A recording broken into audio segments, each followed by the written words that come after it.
Hey, everybody. Hi, everybody. Want to welcome you to Heart tonight. And I want to apologize. We started a little bit late tonight. We started, what time is it? Like 7 o'clock? Yeah, it's after We're still 7, trying to work out all the bugs. 7:22. 7, oh my Oh my God. gosh. 7:22. We're trying to work out all the bugs in Zoom. Hopefully we'll get it worked out here. But anyway, want to just apologize for that. But anyway, we got a good show tonight. We want to talk about how to stop sabotaging your relationships. And when I say yours, I mean mine too, Angela's. We've all been in dysfunctional relationships. And anyway, what's happened to me, I think this is what's most painful to me about a relationship. I was married 17 years and I came home one day and my wife was gone. My wife and kids were gone. And I was like, what the hell happened? I had no idea. I really didn't. In fact, I was on my way home and I was talking to a friend. His name was Ed Gogler. And I said, man, if you want to know what love looks like, come to my house. And I had a brand new house, new cars. I felt like I had the world by the tail. I had a great job. And we just built this custom home down from the lake. And I told Ed, I said, if you want to know what love looks like, come to my house. I pulled in the driveway. Or come to my house. That's what. Yeah, and I pulled in the driveway, and it's got to turn this way. Yeah, Oh, just like I was just trying to keep the screen in the back. I know, but I'm not. Okay, all right, It's gotta gotcha. Go off like that. I gotcha. So Okay. so anyway, Ed says, "Wow, that's awesome, Dan." Well, I came home and I thought I had gotten robbed. I walked in the house and I looked around and the TV was there, but the computer was gone. And I was just like, what the hell? Somebody came in and stole. And I went up in the bed in the bedrooms and the beds were gone. And my house was empty. And I went Half empty. half empty. And I was like, what the hell happened? And there's a little envelope on the table. And it said, Dan, I'm gone forever. I've left this train forever. And I'm not gonna return. And I just sat on the couch for 1 week and I said, what the hell happened? And what happened was I was totally unconscious that my wife was in some sort of pain. And literally there was things that was happening around the house. Like there were drawers, brand new drawers on cabinets, the cabinet fronts. I'd come home and they'd all be laying on the floor. And I'd say, what are all those cabinet things on the floor? I didn't realize she had slammed the door so hard that the fronts came off and that she was angry and that she was mad and she was a ball of anger. And I was so out of touch. And I thought, how the hell did I get so out of touch? How did I not even know my wife was planning on leaving me? And she left me for good. Walked away from a new home, two new babies. I had one baby. I have pictures where I'm putting my babies to bed at night and reading stories to them. And I came home, so I was completely abandoned. And I just call that in a way like self-sabotage. Somehow I was sabotaging. And it wasn't only me, my wife was too. We were living in this thing called unconscious resentment. Angela wrote a book on it. Well, what's it called? Awakening from unconscious resentment, because it was unconscious. And the subtitle is learning to uncover the hidden saboteurs that are hindering your life and relationships. Because they're hidden, they are saboteurs, because we're unconscious. So, like, what does unconscious mean? Not everybody is completely sure what that means. And it just means that things are stored in the back of our minds and stuffed in our hearts and stuffed in our bodies, like hidden places, but they're memories. They're hurtful things that have bothered us, and we stuffed them. And so they become what they call unconscious, because we're not fully aware in our everyday thought life awareness to really understand that we're upset about these certain things. It could be tons of little things even, and then some big ones. I mean, it's just a lot of little things that kind of add up. And literally, you get too many of those things and you don't really deal with them and work them out and let them go and forgive and all that kind of thing. They literally become mentally unstable, mentally ill. And because we have so many different, I don't know, groups, churches, political groups, schools, programs, you name it, a family way of being in your family that are just really dysfunctional. We've all kind of learned to be that way. And it's crazy, but we don't realize a lot of times that we're living our life completely unconscious, because lots of things happen and we don't deal with it. We don't go home and sit with it. We don't sort it. We just go on day to day, and we're stuffing all of these things. And so it's something that we want to talk about tonight, because it's making people mentally ill, at least in the religions that we grew up in. Everywhere we turning, people are suffering because they don't know what's really going on inside. Would you say that, Yeah. Dan? Yeah, and I would say, you know, for me, you know, being a Jehovah's Witness, that was a big thing, because I wasn't trained to think. I was trained to follow. I was trained to, you know, Watchtower had all the answers that I needed. They had the Watchtower and Awake. And I remember when we had a problem, when we had a question, we did not use our brains. We would say, well, let's see what the 75 Watchtower said. Let's look up the 75 Watchtower to see what we should or should not do in the bed with our wife. Or, you know, let's look at the 1980 Watchtower on how husbands should treat a wife. And so what I realized was, you know, we never learned to think. You know, we learned to just, you know, we were dependent on somebody else. You know what I mean? Yeah. And the other thing was, when I married my wife, I didn't realize this, but you know, we wrote a book after that called Eyewitness, The Shocking Insider Story of Jehovah's Witnesses. And in that book, I didn't realize what it was that I said. And what I said in that book was that I married my wife because I was past the bloom of youth. I wrote in the book how my uncle said, you know, just find a woman that's got the same movable parts. They're all the same. He was a guy who went into congregations and fixed congregations and removed elders. And he said, by God, Dan, just find a woman that, you know, they all got the same movable parts. And so my wife, you know, just think about that. If she read that, your wife's got the same movable parts as the other girl, just marry her. So the educational thing that I got from the witnesses was, is she a witness? You know, and you can't get control of your sexual passions. So just find one of these sisters and marry them. So I got a question for you, Yeah, Dan. yeah. Talking about unconscious resentment, okay? So did you have like an awareness in your subconscious mind that you'd rather be in love? I mean, did you have any kind of a thought that this isn't right? You know, because that's what's unconscious, right? And you can become resentful over those kind of things. But I did think you, she did. I think she stuffed that stuff. But me, I would see things like she would be, you know, wheeling the kid around, you know, on the little no, tricycle. that's not what I mean. Oh, okay, What go I ahead. mean is that when your uncle told you just marry one, they all have the same parts, and then did you have at that moment, did you have a thought that you'd rather be in love and that No, this is not no. right? I said, my God, Neil's right. Oh, And so what I did was I was coming back home. This is crazy. This is really crazy, guys. I was coming back home from Georgia. My uncle made me ride with him in the car from Michigan to Georgia, and he witnessed to me all night. I didn't know what was going on. I wasn't baptized. I didn't know he was preaching and getting time. And so I drove all the way back, which was a long ride. Then I took a bus from Florida back to Texas. uh-huh. And my uncle said, Dan, when you get back, because he had a girl for me. He had a girl. The only problem was the girl was missing her teeth, and she had a short sleeve shirt. And it just, you know, I was like, no, I got to find something else. So he said, Dan, this is my advice. So I took the advice. Okay. I went back. Well, I just want to finish the little thing. All right, sure. So I just said, okay, when I go back home, whoever picks me up at the bus stop, this is how dumb, you know, this is Watchtower mentality. But I went to I said, whoever picks me up at the bus stop, I'm going to marry. So I called home, and Roma answered the phone. And I said, hey, Roma, I'll be in at the bus stop at, 8:00 tonight. Will you pick me up? She says, absolutely, I'll be there. So I'm like, all right, that's the woman I'm going to propose to tonight. That's how dumb I was. Unconscious. So anyway, lo and behold, my wife was listening in the room because I was kind of hanging out with her. Her name was Angelia. And so she was listening in the other room, and she heard that Dan was going to be picked up at the bus stop, at 8:00 tonight. So she called ahead and says, where's the bus stop? Now, she doesn't know any of this. I'm going to marry the person who ends up at the bus stop.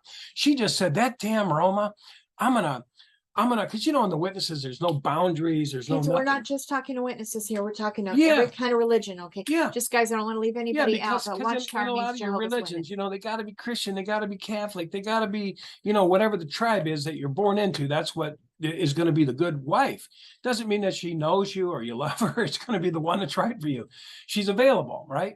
So anyway, long story short, my ex was listening and says, call the bus station. Where's the bus station before, Texas? She wasn't an ex at the time. Obviously, she wasn't even married to him yet. But Right. anyway, go ahead. Yeah, I'm sorry. Yeah. So anyway, they said Louisiana, which was like, I don't know, 150 miles or something from Guess Houston. we should talk right there. Yeah. So anyway, long story short, I go into Louisiana and I'm in the bus stop, right? And I look out the window and I did this double take, and it was Angelia. And I'm like, hey. And I tell the bus driver, stop. So I jumped in her little Volkswagen and I said, will you marry me? Holy shit. Holy shit. But can you imagine later on, my wife hearing the story in my book that I married her because she had movable parts that I would like, and that I couldn't get beyond the bloom of youth. And my uncle said, just marry anybody. And so, anyway, I think that might cause some unconscious resentment. Well, I don't know if it did or it didn't, Dan. Yeah. It seemed to me like you were just completely unconscious. Yeah. Do you know what I mean? I mean, that's the thing, you guys. I mean, I guess my question would be, how do we get ourselves in such a predicament where we don't have a thinking brain that tells us that that's not right? Because it's not like Dan hadn't had love in other relationships before this event. He did. He felt sense of love.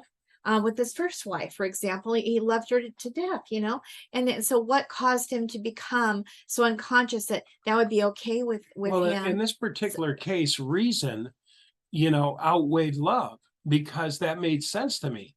My uncle's like, hey, just Dan, really, come on, it's a woman. It's a woman. What's the difference? So that made like logical sense, but it wasn't something I had down in my heart. And I think that's what the problem is with the witnesses a lot of times, is that they keep us in our head. They keep us in the programs, you know what I mean? Where we never can get down in our heart, because the heart can fall in love. Anyway, right, go ahead. Right. No, that's exactly right. But, I'm trying to figure it out. It's like, what makes us become so disconnected with ourselves?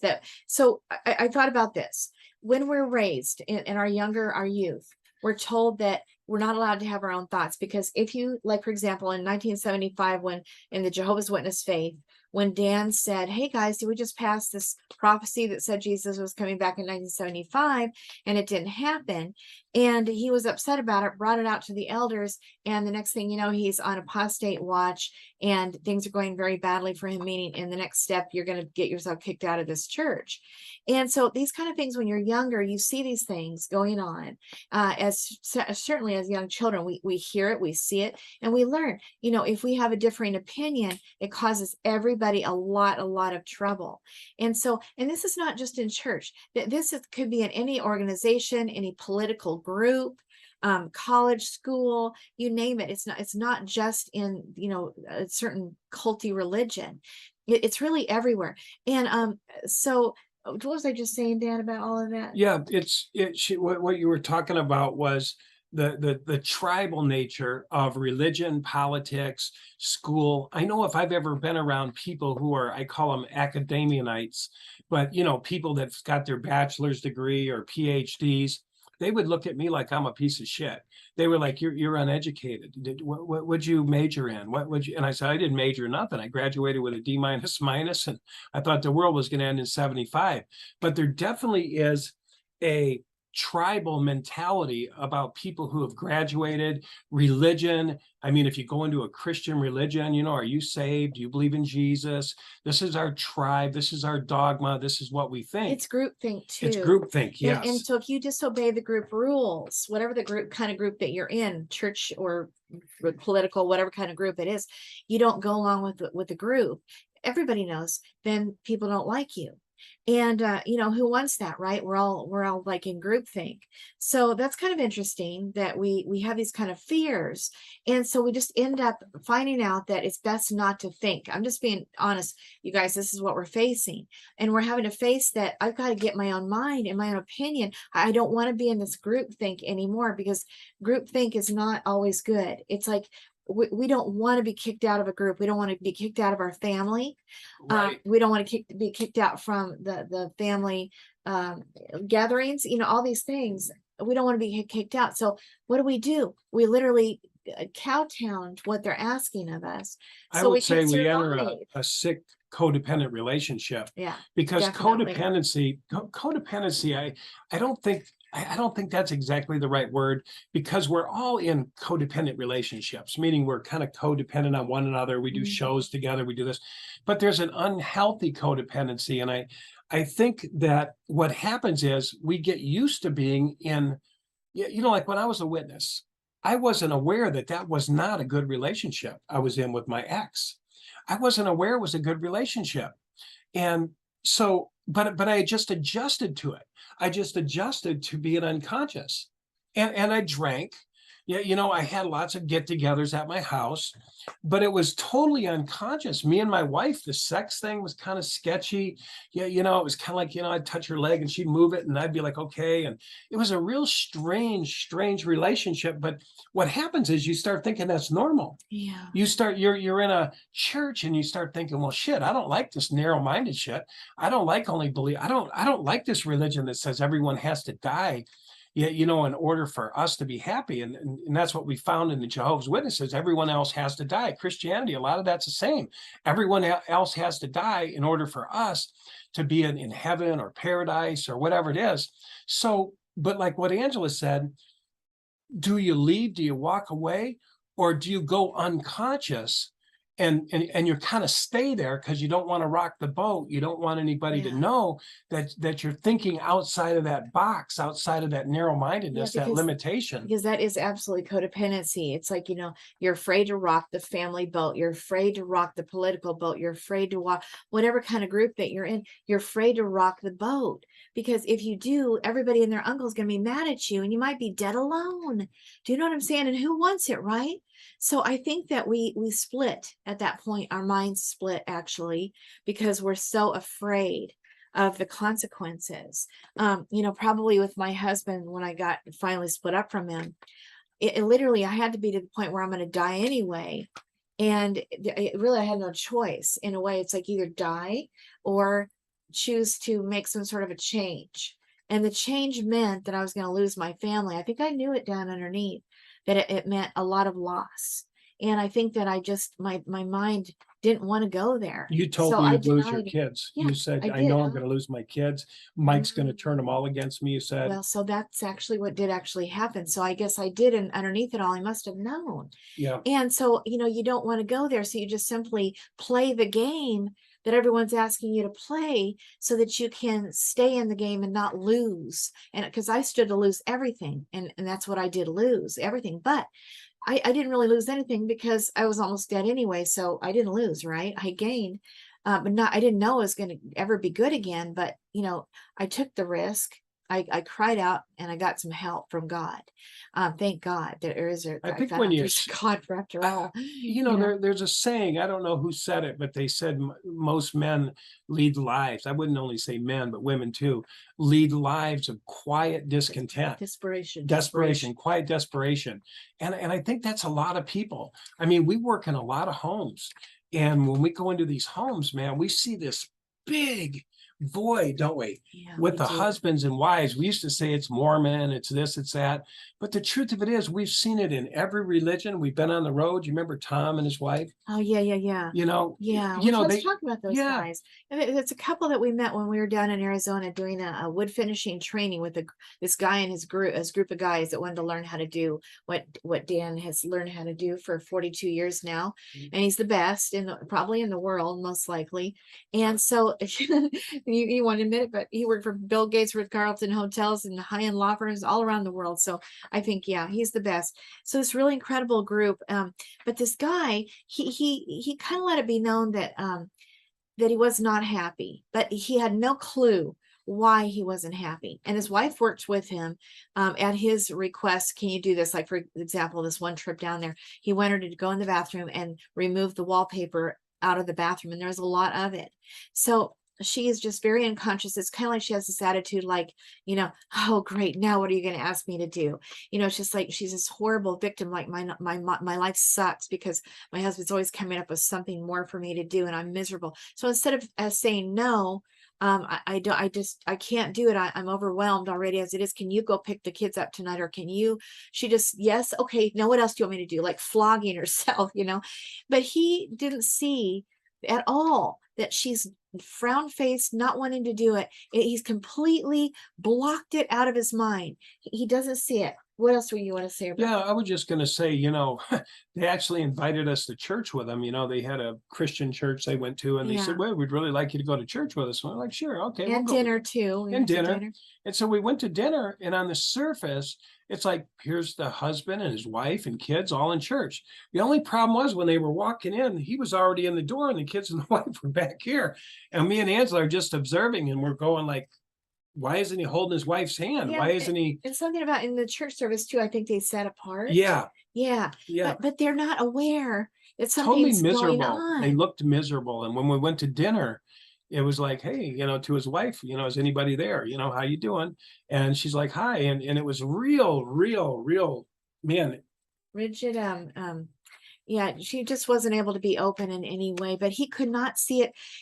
To him, I'm in a happy marriage, but I'm unhappy and I don't know why I'm unhappy. Yeah. That is And I think I asked him, because, as you work with somebody for a couple of weeks, I'm like, hey, how you guys doing? How you and your wife? Oh, doing great. Wonderful. Everything is just beautiful. I said, okay, cool. That's awesome. So you got a little family and you're going to church and, you got your little lifestyle here. And he goes, oh yeah, we couldn't be better. Lights up a cigarette and he's back to work. And, I think to myself, does she think that maybe he's gonna, say something and notice that she's unhappy and she's waiting for that? But I don't know if that's the way it is. I think it is. I think my Yeah. wife wanted me to notice Yeah. that she was unhappy because I remember one time, it was like 12 years, she was up late at night in the bed and I looked over and I said, do you want to say something? And she's like, yeah. And she had a list. I mean, literally a list, like 2 pages, Oh, blah, blah, blah, wow. blah, blah, blah, blah, blah, blah, blah, blah, blah. And I'm sitting there going, I work 12 hours a day. I work half day Saturday. I got to run this company. I got to, employees and you know what I mean? Uh-huh. So I was like, these are like little things you're talking about. I'm like, okay, yeah, okay, yeah. And I was really trying to understand, but she was at her wit's end. So the second time that happened was years later, because we were married 17 years. Yeah. And anyway, all of a sudden she was gone. It was like, that was it. She was gone. And you guys did get some counseling. I know you did. Yes. But it didn't really help. No. Why do you think it didn't help? What do you think? I don't know. All I could say was at the time, I was a very strong personality. I was a, Gemini, plus I was somewhat angry because my first wife, this is my third wife, Angela, the best, third's a charm. So I was very angry with my second wife in that relationship off of my first wife, So you're I was putting projecting it it onto her. And so anyway, I think I was kind of angry and she couldn't speak up because I was a strong personality. I don't think I was a narcissist. I wasn't all about me, but I would get mad, about my work or the hours that I was working, and I wanted to fix it and couldn't. And she was fearful, that I was going to quit my job one day. And so anyway, it was just a weird, when you bump up against a strong personality, that's why women get into unhealthy codependency, because they're afraid if they speak up, they're going to get a tongue lashing. And men a lot of times are intellectuals and they will out-tongue a woman because they'll hit her with reason and logic and shit that women aren't. I'm not saying all women, because a lot of women are very smart. The next 10 years, God put spiritual teachers in my life who are all women, one after another, brilliant women, smart women, 100 times smarter than me, to break that JW ideology, Jehovah's Witness ideology, that men were the head of the house and women were the second, and Christ was up here and Jehovah was, all that stuff, the congregation, Jesus, whatever it was. But anyway, what was interesting, but that was broken because the very first lady that I met was Marcia, and she was my spiritual teacher. And she was brilliant, like light years ahead of me. I was like, whoa, she ran her house's finances and she done this. And then another lady, a spiritual teacher, then another lady was a spiritual teacher. So I was completely awed, completely like, wow, women are incredible, women are amazing, Thank God. and it can be unamazing too, and men can be good and ungood, and so we're all learning. But Yeah, we anyway, I are all forgot why learning. I was saying all Well, that. no, let's just talk about the fact that, these stuffed down emotions, right? Yeah. So these stuffed down, so I'm going to read a little bit out of my book, this Awakening from Unconscious Resentment. So when we stuff our emotions down hour after hour, day after day, it's basically, we know it's impossible to sustain forever. So those feelings will boil up to a surface at some point, and you'll unconsciously look for other ways to vent them. So in this case, Dan was taking what was from his first wife and venting it onto his first, because he had undealt with unconscious resentment that he needed to deal with. And thank God this woman that Dan just talked about helped him to actually get this stuff out. She had him do some exercises where he beat the pillow with a bat, and keep doing it until he didn't want to do it anymore. And then said to him, what did she say to you, Dan? Well, she told me, I really like this lady. She is very wealthy, and I wanted to be kind of like her. She was like my mentor. And she looked at me and she says, do you want to work with me? And I said, yeah, I'd love to work with you. She said, well, you know what you got to do, don't you? And I said, no. She says, you got to eat shit. I'm like, what? Eat shit? And she says, yeah, you got to eat shit, which means you're going to have to humble yourself. I'm going to beat you over the head. I'm going to knock the shit out of you, which she did mentally, emotionally, tell you that you're a narcissist or you're an ego, whatever, and she's putting all these boundaries out. Don't you ever come over my house and have a drink. Don't you ever do this. And you don't ever, I'll never call you. Can we You just call me. skip to Yeah, the go part ahead. where she had you go in the bedroom and beat the pillow? Oh, with yeah, that? yeah. Okay. Yeah. That part where I was projecting all that anger on my second wife, Angelia, was she told me, she said that you have unconscious resentment. And she says you might not even know, but you're projecting that out onto your second wife. And she says, I want you to get all that out of you, right? Is that the story? Yeah. So she goes downstairs and she got this big ass mattress, big old mattress up against the wall. And she hands me this plastic baseball bat, and I said, what am I going to do with this? And she goes, beat the shit out of that bed. And I'm thinking, this is I thought it was a pillow all these years. No, it was a mattress. Bed. It was Oh, a my mattress. goodness. And so she's like, take this thing, and when you're done beating the shit out of this mattress, just beat your first wife to death. You know what I mean? The bed, just beat her to death, beat her for everything she did, because I felt like she fucked up my life. I felt like she left me. My parents never got divorced. So I'm thinking, this lady made a divorcee out of me. She ruined my life, the bitch. Yeah, she destroyed me. How could I have married some shit like this? I was really angry. And so anyway, I went down the basement and I took this bat and I beat and I beat and I beat, you bitch, you been, and I beat the bat and I beat the bat and beat the bat. And then finally I stopped. And then she comes down, she says, are you okay? And I said, yeah, I'm okay, and I'm sitting there like this. So she pulls up a chair right in front of mine. And she says, are you ready to forgive her? I said, yeah. She said, do you realize she was 17 when she married you, or 18? And I said, yeah. She said, do you realize that's a young girl? And I said, yeah, and under the influence of her mother, who was Catholic, and you were half-assed Jehovah's Witness. And I said, yeah. She says, can you forgive her for doing that? And I said, yeah. And that was the end of my anger. My anger was gone after that. But it was just too late for your marriage at that point. Yeah, it was already too late for that. But that was a part of my marriage. healing. I mean, meaning your second marriage. Yeah. Because, at that point you're married to Angelia, but you were trying to overcome what happened from your first marriage. But this marriage was already it was done for. Yeah. It just was too late to salvage it, Right. unfortunately. And besides the fact that you guys married when you were not in love. Right. When you're in love and it's ordained by God, I mean, I think there's a big deal to be said when a relationship is put together by God, because you will stick it out. But if you're not in love to begin with, and it was never ordained by God, you just got married for convenience, there's nothing to make you stick it out. There's no love to stick to put it all together. And that's what happened when I was with Angela, because she had come out of an abusive relationship, and she says, in her mind, she says, I'm not going to go through this again. And so here comes tough Dan, leather Dan. And she's like, I'm not going to put up with this. I'm not going to. So she set a boundary for me. It wasn't a nasty boundary. She walked out a couple times, remember? Yeah. And she's like, I'm leaving. And I says, where are you going? Don't you worry. I'm leaving. I'm not putting up with this shit. I'm like, where are you going? What's wrong? don't touch me. I'm leaving. I'm like, whoa, And so she leaves for several hours, and I'm calling her I'm dad. going to the IHOP. I know he's telling me, and pretty much that's my spot. Yeah. And don't come after me. I will come home when I'm ready, and do not come after me.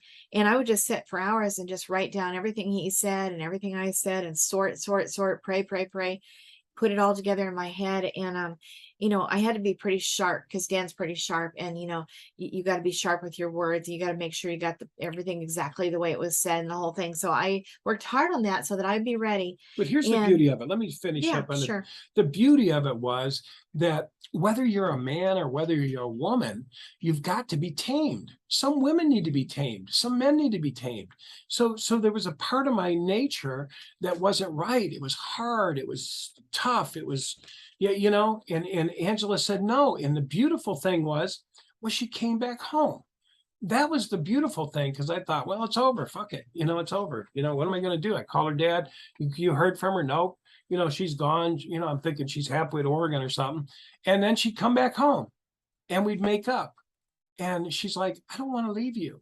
I'm not trying to, I don't want to abandon you. I'm not trying to look for a reason to leave and find another guy. And I'm like, really? And she's like, yeah.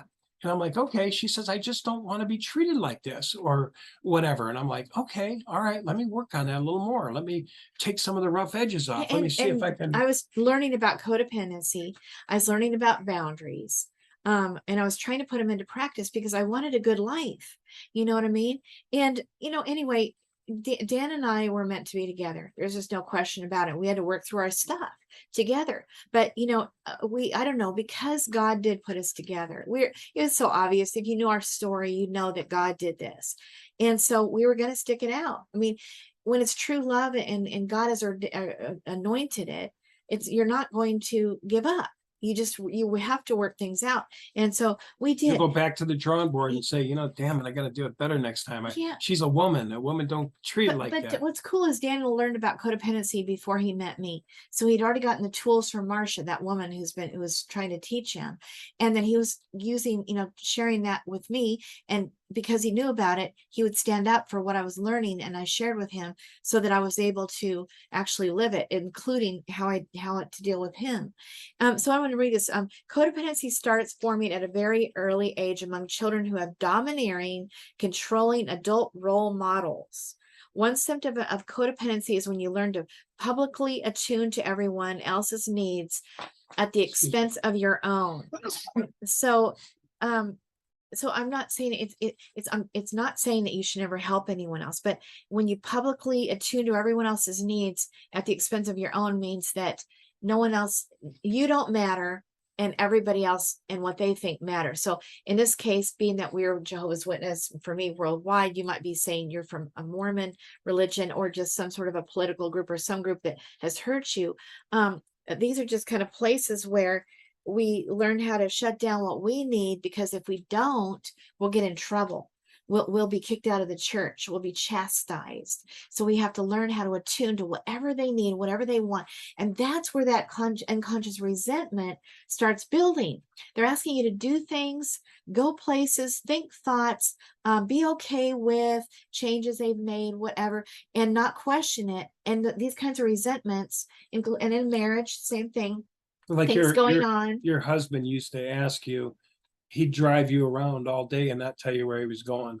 Oh, that would drive you crazy. After work, he would just go here, and then he'd go here, and then I think, okay, now we're gonna go, and then we go here, and then okay, now we're gonna go. No, now we're gonna go. And he wouldn't say, I need to go to the bank, and then I want to go to the store. Is there any place you need to go? Oh no, it was just I'm being dragged around like a rag doll before I can finally get home and make dinner. And yeah, that made me feel resentful. Or like one time, he said to me, well, for once, he says, where would you like to go to dinner tonight? And I told him where I'd like to go. I think it was, I don't know, Jose O'Shea, some Mexican restaurant. I remember that. And you know where we went? It was like I didn't say anything. We went where he wanted to go that night. So it's like, why bother even asking me? For once you asked me, and then we don't go there anyway. You think that was around resentment? Oh, it was. It was stuffed down resentment. And these little things that happen all the time that you don't say anything about. You maybe saw him look at some girl the other night and at some party you're at, or some church event, or I don't know, whatever. And you feel hurt, and you just stuff it. and you just add, it just adds up, adds up. And we can't do this stuff. It's like a volcano that's going to erupt, and surely you know that it's going to erupt, because you can't stuff that down forever. So It will erupt, and you end up right? getting to where you speak to it pretty frequently. Angela won't hesitate. He'll say, well, did she look that good? Oh. Yeah. But yeah, I mean, we're that open with each other, not that we're always calling each other on stuff. It's natural, to look at a good looking girl or a good looking guy or go, wow, but other than that, it's like it's not like the Watchtower said, you need to pull out your eyeballs, pluck your eyeballs out. If your eye is making you stumble, pull them out. But let's just say that you didn't say anything. Let's just say, in those times where I didn't know about all this, speaking your heart, speaking your mind on a regular basis. And it's painful in the beginning to say what hurts. Because especially if you're not used to it, you just tend to, do the dutiful thing, keep quiet, keep your mouth shut. But here's the thing. Eventually everybody's going to know that you're unhappy. It's going to show all over your face. It's going to affect your mental health, your emotional health, and your physical health. And you start to not function so well in life in lots of different ways, because you're holding a lot of stuff in.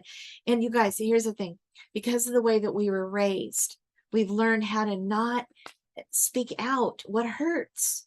Let's say the pastor did something or made some rule or proclamation, or I don't know, whatever, that had a new change. Like, let's say, like in my church, there was okay to wear makeup, and then it's not okay to wear makeup. And I don't know, just all these little things. And you just, okay, and you just keep stuffing these things, and you stuffing these things. And, you don't, because you're not allowed to anyway. Because if you do, you're going to be kicked out of the church, right? Yeah. Or your husband's going to beat you, or he's going to abuse you somehow. So it's best to keep your mouth shut, so that you don't have to go through the pain and suffering that it's going to produce. But the bad part is, it will kill you in the end.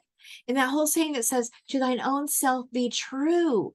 But see, we're taught that we don't matter, right? Okay, so at our own expense, remember we just said that,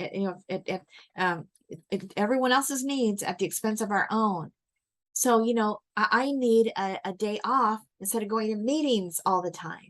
I need to be able to stay home and have a chill day and take care of my laundry and whatnot. But the church wants you to do this, and then that, and then this, and then that, and all these things you've got to do. I'm just using an example. Or say your husband expects you to do this, and then that, and then this, and that, with no reprieve, and you just do it, and you dutifully do it, and you don't say anything at the expense of your own needs. You might have needed to take a walk that day. You might have needed to make a phone call. You might have needed to take a rest or a nap even. But no, you're so afraid that you must do what everyone else is asking of you, or you will not be acceptable. And that's where we start falling apart. That's the truth. We have to learn how to say no. And if people start abusing you for saying no, and your church kicks you out, I'm just saying, Dan and I lost our religions. We lost our families in those religions. But the truth is, now we feel good about who we are, and we can speak our truth and speak our heart and speak our mind and say what hurts and say what we don't think is right and mull it over and talk it out. And there's nobody else can kick me out now. I'm not in any church now, and no one can do this to me. But every church I've been to, since we're on this topic of churches, has said that, if you don't see it our way, we don't want you here. And so what do? Again, to thine own self be true, right? Otherwise, you guys, we will become mentally ill. And I'm thanks be to God. I was mentally ill, guys. I was. And Dan, absolutely, we both were, because we had just been through the mill, doing what everybody else wanted us to do and believe how they want us to believe and do what they want us to do. And we were not in agreement in our souls, but we were so unconscious of what we really wanted and felt and desired and believed. In fact, we didn't even know what we believed, because we're not allowed to have our own thoughts. Yeah. I've even had to lose people recently because they want me to be fundamentalist Christian, and it's really sad to me. A lot of people who left the org with me, a lot of them went into fundamentalism, and that's okay. they found God there and they're happy. And Mhm. yeah, but the fact that I'm out of the box, that I have spirituality, I'm not acceptable to them. I've had a lot of friends, even friends recently, that won't talk to me anymore because I gave a more metaphysical or spiritual talk. I did a Zoom meeting with my daughter, and it was more spiritual. It was about affirmations and some esoteric metaphysical wisdom, and things that I did that changed my life. And we had a beautiful thing. But a lot of XJW says, oh my God, is that you with your daughter? And what were you talking about? That doesn't fit our mold. And I got to tell you, it's hell to try to be happy until you can move beyond the good opinion of others. You're in hell because it is codependent. If I say this, like what a lot of times when I was on the 6 screens, I was afraid to say that little radio show we had. I was afraid to say certain things because if I use the word, spirit or higher self, man, a bunch of people would get upset. And Not Christian I just enough. wasn't free enough. You know what I mean? And that's okay, because that's how the station is designed. And I know a lot of people talk about those things, but I had so many friendships that were based on, well, you're like us, Dan, right? You believe, you're a fundamentalist, and I'm like, well, actually, I'm that and more. You know what I mean? I'm out of the box. Yeah. There's things about Jesus that nobody's ever spoke about that he teaches that the church has never mentioned.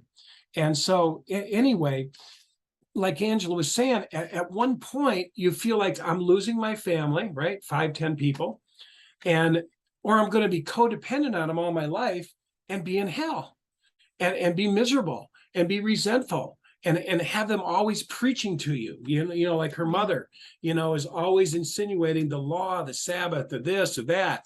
And Angela's like, mother, stop it. And so, it's either you're going to be accept this or that. And that's another thing I want to say real quick, that just because you leave, like I left the Jehovah's Witnesses, it's the same. I got to tell you, when you go out there in other religions, it's just as much boxes and it's just as much tribal and it's just as much groupthink. And if you leave a Christian church, you've gone back to the devil. If you leave a Seventh-day Adventist, you're rejected. You're kicked out. Yeah. But what's good is once you've been kicked out, I pretty much feel like that you're going to say, I'm never going to allow that to happen to me again. Like even in my relationship with Dan, I'm like, I'm never going to allow what happened to me again. And I did everything I could in my power to learn what went wrong, to study these dysfunctional ways of being in relationships that don't work, and learning how to do it right, learning how to set proper boundaries and what is boundary setting anyway. And I had to learn all these things, how to get my voice, how to speak out, how to take care of myself, even though everybody else is really wanting me to do this, this, this, and this. It's like, well, wait a minute, I got to keep myself on track. I got to take care of me too. So to get a fine balance, it's not, so I had to learn so many different aspects of taking care of myself that, I don't know, there's so much to it. You not caretaking, not, getting everybody else's business where you don't belong in it. There's so many things to learn that we learned wrong in our churches. We learned how to butt into everybody else's lives and business and say things that weren't appropriate because we didn't know the rules. We didn't know the proper ways of being in relationships. A lot of branding, a lot of brainwashing, a lot of, but what was I going to say? But eventually when you push through, now my friendship is with the whole world. We can go on a boat and see some Tibetan monks and, say, hey, can we get a picture? And take a picture with all these Tibetan monks. Or some Hindu couple or Hindus and just have a great time. India or Indians will go to Santa Fe and they're playing the flute and we're like, yeah, I love that flute. And so we can resonate with everybody. And that is really, really beautiful. So can I talk about one more reason? Yeah, let me say one last thing. So basically what we're describing here is healthy relationships, which we've never learned. If we've learned how to have relationship in most churches, I wouldn't say all churches, but in most churches, there's a curriculum based on religiosity, based on dogma. And if we fit that and the mate fits that, but it's not always healthy because there's always that rejection should the mate go the other way, you know what I mean? Or that's true. So what we're talking about here is how to become healthy, how to the thine self be true, how to raise up a boy according to the way for him, not you. I don't want my daughter to be raised like me. Raise God bless you on your journey, wherever that goes. It could go anywhere. I don't care if it goes down Buddhism, Hinduism, Paramahansa Yogananda, mysticism. I don't care. That makes me think of Eckhart Tolle. Because Eckhart Tolle, if you guys haven't heard of this guy, he's so cool. He's out of New York, kind of a spiritual coach, teacher, does a lot of really great things trying to get you, like The Power of Now. He wrote that book, The Power of Now. Anyway, he had a family that wanted him to be, what was it, doctors, Dan? Yeah. I think that, and they expected that he was going to follow in the family, way of profession of being a doctor. It might have been lawyer, but anyway, it doesn't matter. But he was like, nope. I'm not interested. They were I don't want disappointed. anything to do. So he's supposed to go to college. In fact, I think he was heading to college, and he literally said, nope, I'm not doing this. And he headed in his opposite direction, took off, started meditating on benches, and literally became the most amazing guy. In fact, I remember one of the first stories I remember reading about this guy, that he was sitting on a park bench with some, I think a homeless guy, I think he said. And all of a sudden the guy looks at him, and they're just sitting there. And Eckhart Tolle is meditating, filling himself up with the love of God, and just feeling the love. It's just consuming his body, and he can feel it. And all of a sudden the guy next to him says, "What'd you just do to me?" And he's like, I didn't do anything. But anyway, he had changed, and he's now world renowned. He's written tons of books. He's done his own thing, but his family has rejected him. And he says, if you ever want to see how well you're doing spiritually, how much you've grown in a given year, you just go to your family's house for whatever, event they have going on, and just see, oh yeah, they don't treat you any different. Oh, you're the same old stupid Eckhart, the stupid dumb Sits on brain, benches. stitch on stupid benches and amounts to nothing. They still say the same stuff, even though he's world renowned, world speaker, author over and over and over. Amazing guy, And it doesn't change. I want to just say, just to tell you about what happened when that person was talking to him. What happened was, the person was telling him something very profound, something very unusual, something very, that most people would go, oh my God, that's enough, that's enough. But he allowed them to say it without judgment. The person said, or what happened was, he described it, that the energy had nothing to bounce against because there was no resistance, meaning Eckhart Tolle just let the information go in, kind of like going one ear and out the other. It's not like that, but there was no judgment. There was no judgment. It was just a smile, like, that's what you're supposed to be doing. We can't be anywhere else than where we're at. If we're here, then this is where we're at. If we're here, this is where we're at. And so he would allow people to be right where they're at without any judgment, and pure awareness and pure lovingness. And that was beautiful and wonderful. And he really meant it. And people would say, what the hell did you just do to me? Because there was no resistance. It was this great being able to express yourself without fear. So people would talk to them, and they were getting healed because they were validated, heard, listened to, and loved despite the story. Yeah. And maybe in this case, he might have been thinking to himself, I'm going to love this homeless man just how he is. Yeah. 100%, no judgment. He might have been practicing that. Like, I know the other day, Dan and I, we kept having to circle around the same thought, the same little spot over and over. And Dan's like, you know what? I think the reason why is because God wants me to love this guy who is being really, really crazy on the road. And we couldn't get away from this guy. And it's like, I think that I'm meant to just keep going and doing this loop with him until I finally decide that I love you anyway, sir, and I don't hate you because you're really a crazy driver. But anyway, that was kind of cool, because sometimes I think we are supposed to learn the lesson, right? And we have to learn the same lesson over and over and over again until we finally get it. We have to go through the same problem a million times over until we get it. So anyway, I love that saying in the Bhagavad Gita. That's the Hindu Bible, called the Bhagavad Gita. It has a saying in there. I read that book one day. I just read the whole thing through, and it blew me away. But I read the book, and there was one line that really stood out. Do you remember what it said? yep, It says, all I, worship. God, I hold all worship in the palm of my hand. Not religion, worship in spirit and truth. So, some people say, oh, it's got to be Jehovah, it's got to be Jesus, it can't be Allah, it can't be Buddha, it can't, no, it's got to be Jehovah, Jesus, something like that, Yeshua, if it's Jehovah, you got to say it, Jehovah. Yeah, it goes on and on and on. But from what I've learned is the relationship that happened for me was just Abba, which was just dad, just Dad, I need a little help. I need a little, guidance in life. I'm kind of been dumbed down by this religion stuff. But it was an Abba cry from my heart. And so when I read that thing in the Bhagavad Gita that said, all worship I hold in the palm of my hand, I said, of course.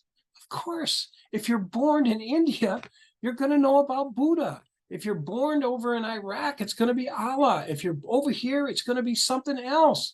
And of course, all my fundamentalist friends will be running for the hills. Now I'm done with him. He's lost. He doesn't get it. And that's okay, because I've been there too. I've been that person that said they're lost. They don't know Jehovah. I've been in the Christian movements. I've been in all of them. And it's so amazing, the dogma, the boxes that all of them demand that you fit in. How about when God says, or when it's said in the Bhagavad Gita, that I hold all worship in the palm of my hand? That's kind of a universal ideal. You know what I mean? Why can't I love everybody? The Bible says, love your neighbors yourself. It didn't say, go down your checklist. Is he Christian? Does he believe in Jesus? Is he Jehovah's Witness? Is he Seventh-day Adventist? Is he Lutheran? Is he for Martin Luther? No. Is he for, you know what I mean? Yeah. Hey, Linda, are you still with us? Yeah, I think she is. I don't know if she had herself muted, but I thought she might want to say a little something. Okay. But Dan, just this whole thing about Jehovah. Yeah, I'm still here. Okay, I just want to know if you had anything to say about any of this. We're just rambling on. But I'm just taking it in. That's all. Right now, I'm taking it in. Oh, good. Well, the Jehovah's Witnesses have this guy in there who just made a statement recently that said that children are, not this sweet little innocent when they're born. They actually are enemies of Jehovah. Stephen Lett, right. And he was in the Jehovah's Witness faith. Just a new thing he just put out. Well, then this news article came out that she watched the video, and this woman then went and decided that probably her son was screaming. I'm going to guess that's what happened. And so she saw the devil in him and killed him. I think Linda might have heard that. Yeah. So story on the yes, I did read the article. Yes. And the thing is that people have been investigating, and they know absolutely that she had just got done watching that video from Stephen Lett. So, and it kind of is coming out too, that it looks like she might have been having some emotional, mental type issues going on. So here this guy says this crazy thing that really a lot of us women at least should say, no, something is wrong with this, and this is not okay.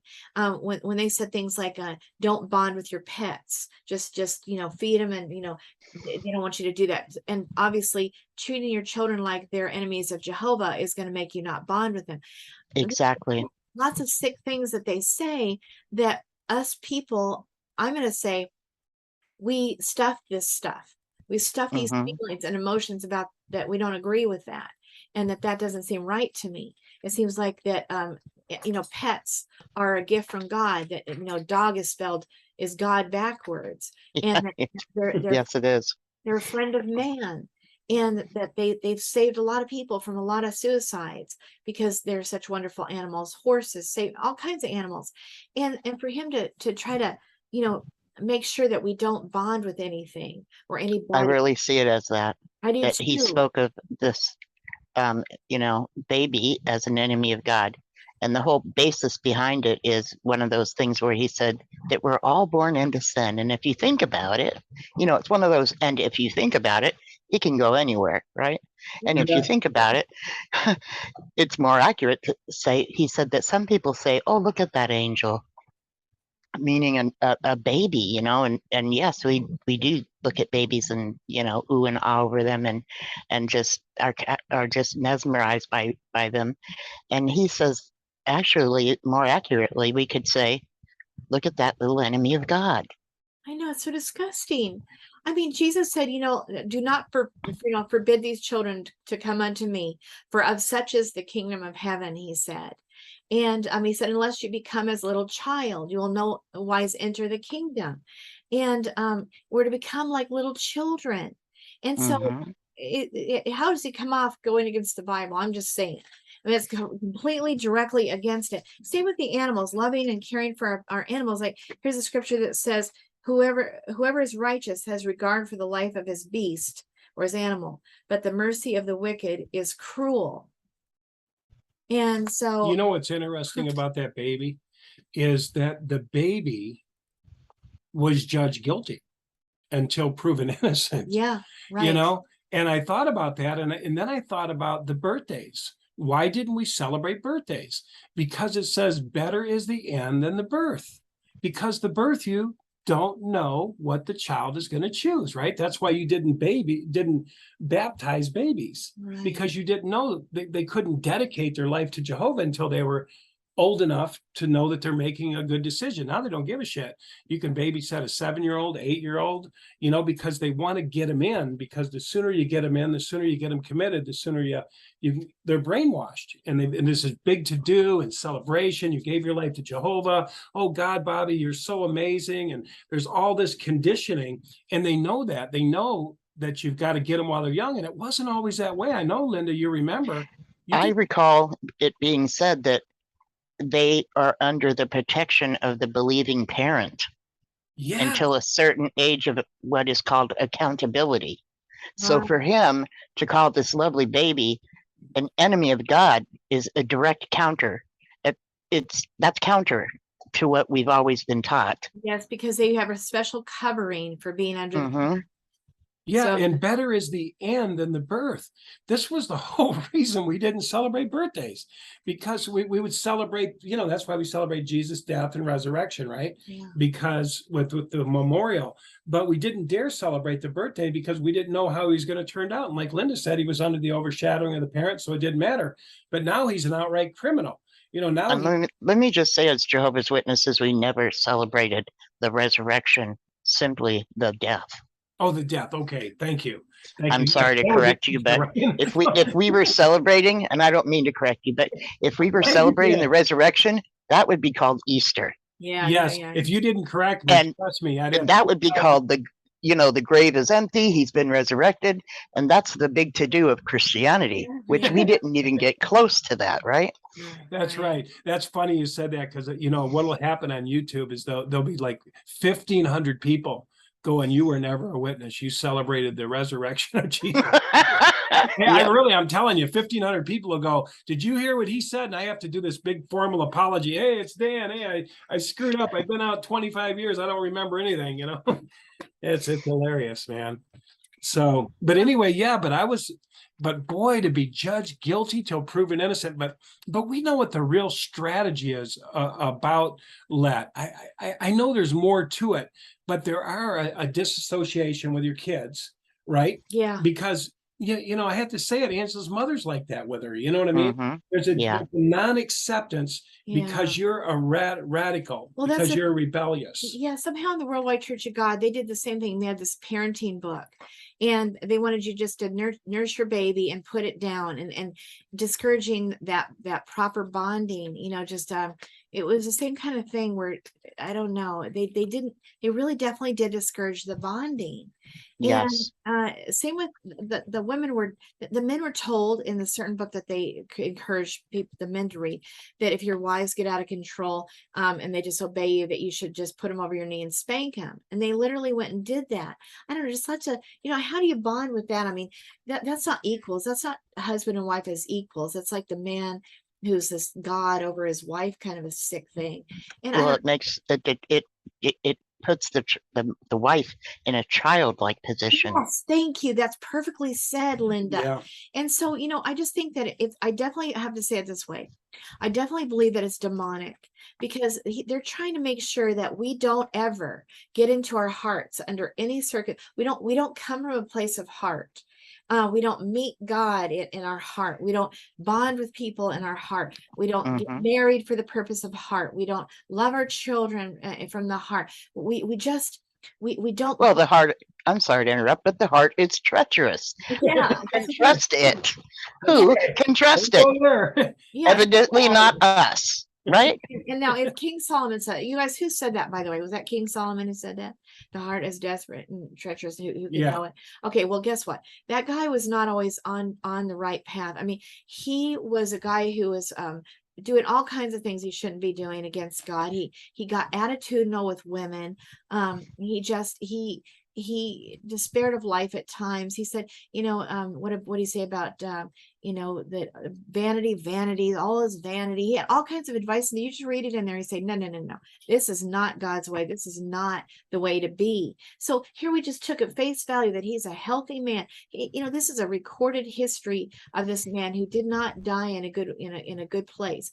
And yet we just think that every word he says is like as if from God. Well, you know what? No, the heart is where God wants us to meet him.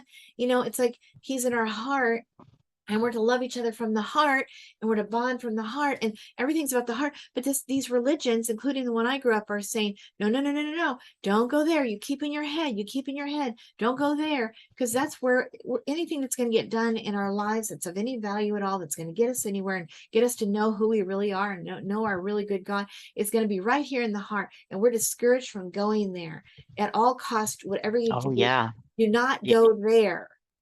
definitely not there. And thank you for Demonic. thinking about who said this and what context it was in.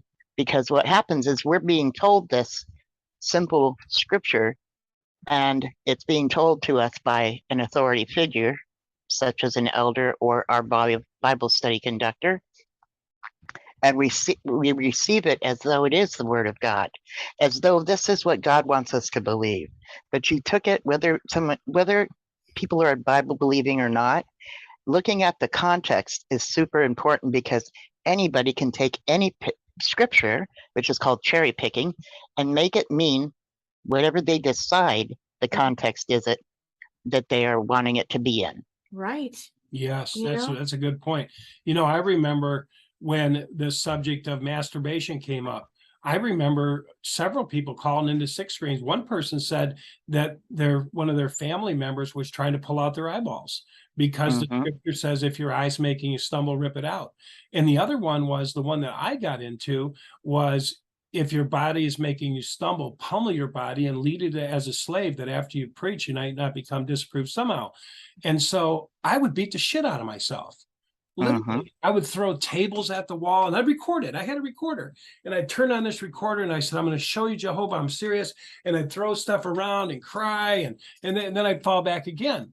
And it was, what I didn't know is it was a natural human desire, you know, that Absolutely. based on become fruitful, become many, fill the earth, you become attracted to the opposite sex at a certain age. And I didn't know it was completely normal, but that almost killed me. That filled my stomach with ulcers, almost destroyed my body, hemorrhoids, because of the tension. You know, it was like this. I was starting to get like an MS. I couldn't move my legs. I went to the doctor, and he was grabbing my leg like this. He had a tumor right here on his Yeah, I had a like big right, tumor on my thing. right And the here. doctor's like, Wow. "No, with you, why can't you move your legs?"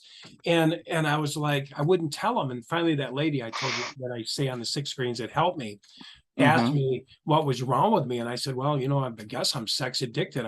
And she went down to the bookstore and said, well, let's go take care of this. And she said, let's just get some books. We'll have fun and we'll work right through it.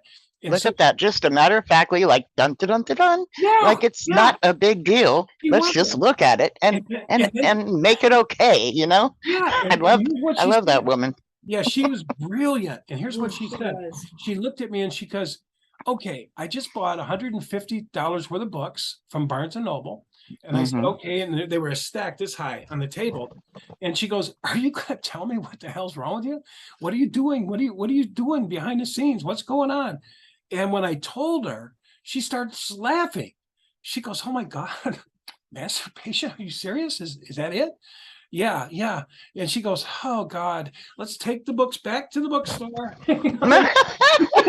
And she's laughing all the way down.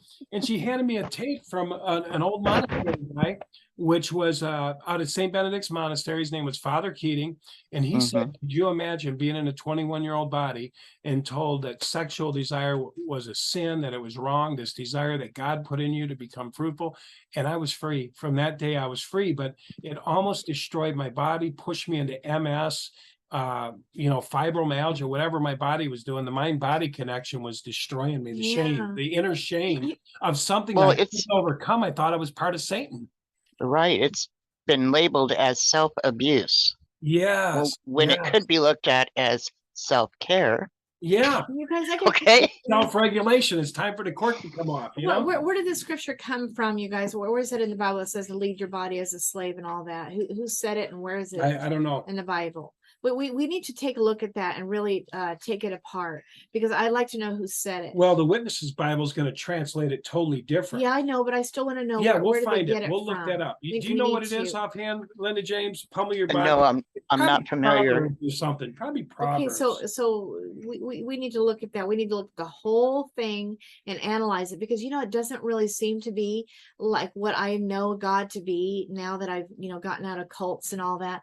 I found God to be very like kind. They're with me when I'm going through my trouble or my weakness or my bad moment. He's right there, to just for the asking, to try to help uplift me through it. But he's absolutely going through it with me.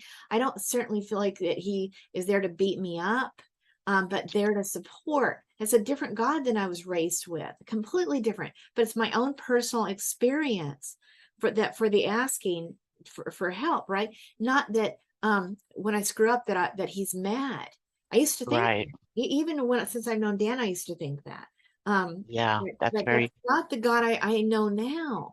And so where do you come off that, pummel your body and lead it as a slave, like as if you should punish yourself for doing something that was, you messed up. I don't know. There was one right. little- I mean, it's a don't know. conscience thing, and I'm not trying to say whose conscience should be okay with it or not, but I just think it's quite oppressive during certain times of your life that this is considered such a terrible thing that's called self-abuse. Why would it be labeled self-abuse when it's a Yeah, simple release and you Yeah. can move on through the day? It I just remember makes having, sense. I remember having to go up and read the Watchtower. Yeah, you know what I mean? On the Mhm. subject. And I'll tell you, my ears were like red light bulbs, like Rudolph the Red-Nosed Reindeer, and I'd be like, oh my God, like everybody could see me, reading about masturbation. Are you masturbating? Are you, Well, and I'd be like, oh my God, I don't want to read the Watchtower today. I don't know, you guys, I just think to myself that if someone is not married and I don't know, I could just see where that might relieve some Yeah, whatever, yeah. where it's instead of going out with a guy and doing whatever you don't think you should be doing.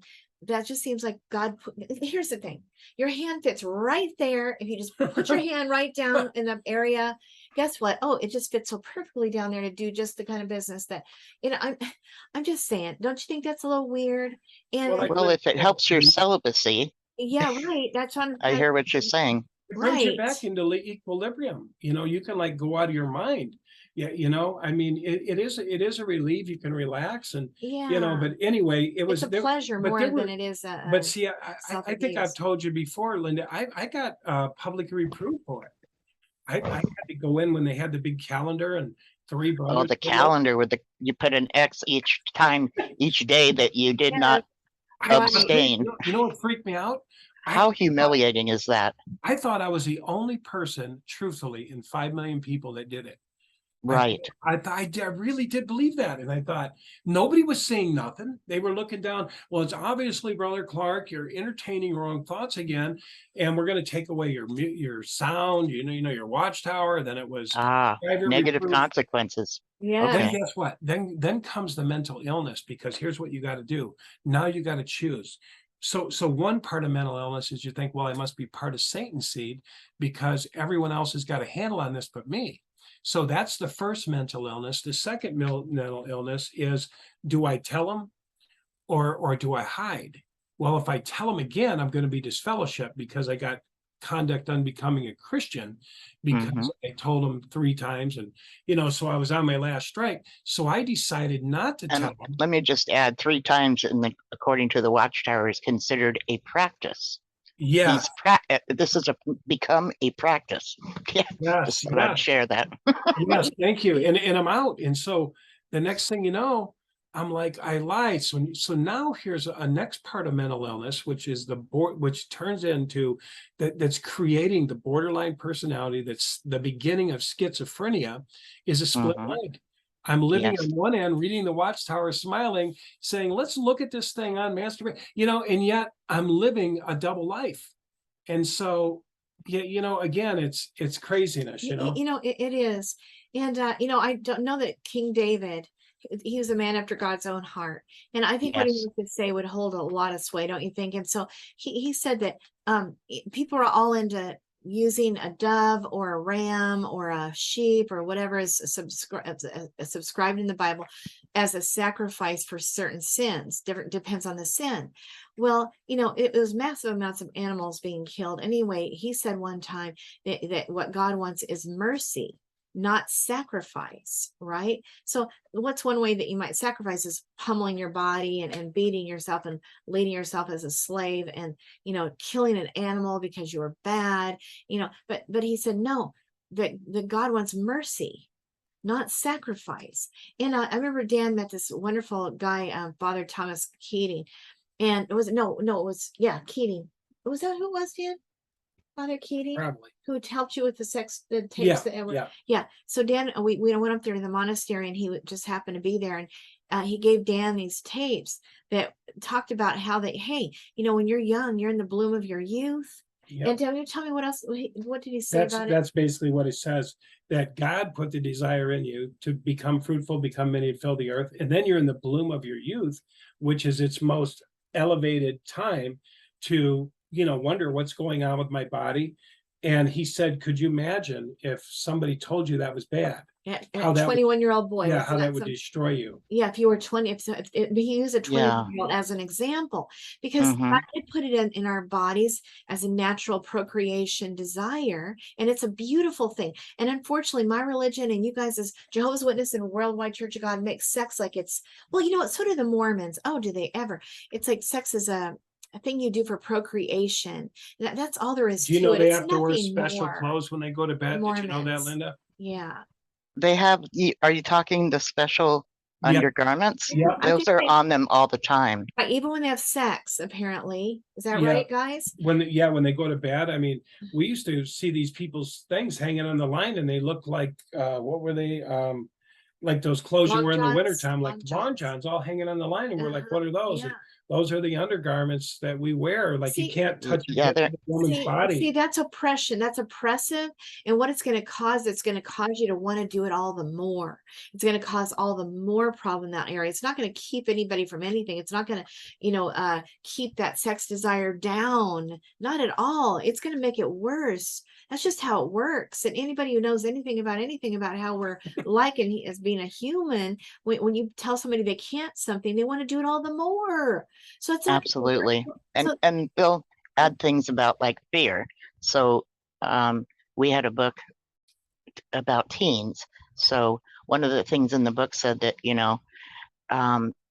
might turn into a homosexual if you do this, right? So that should scare a young man who's, interested in women. That's pretty terrifying, right? And here it's natural. Again, our hand fits right down there in this perfectly little spot. I'm just saying, guys. I mean, just think logically. I don't know. I think that they've made well, it. I myself don't care that my mother's read this and she's supposed to believe it. Okay, and this is a reason for who I am today. Gotcha. Well, really?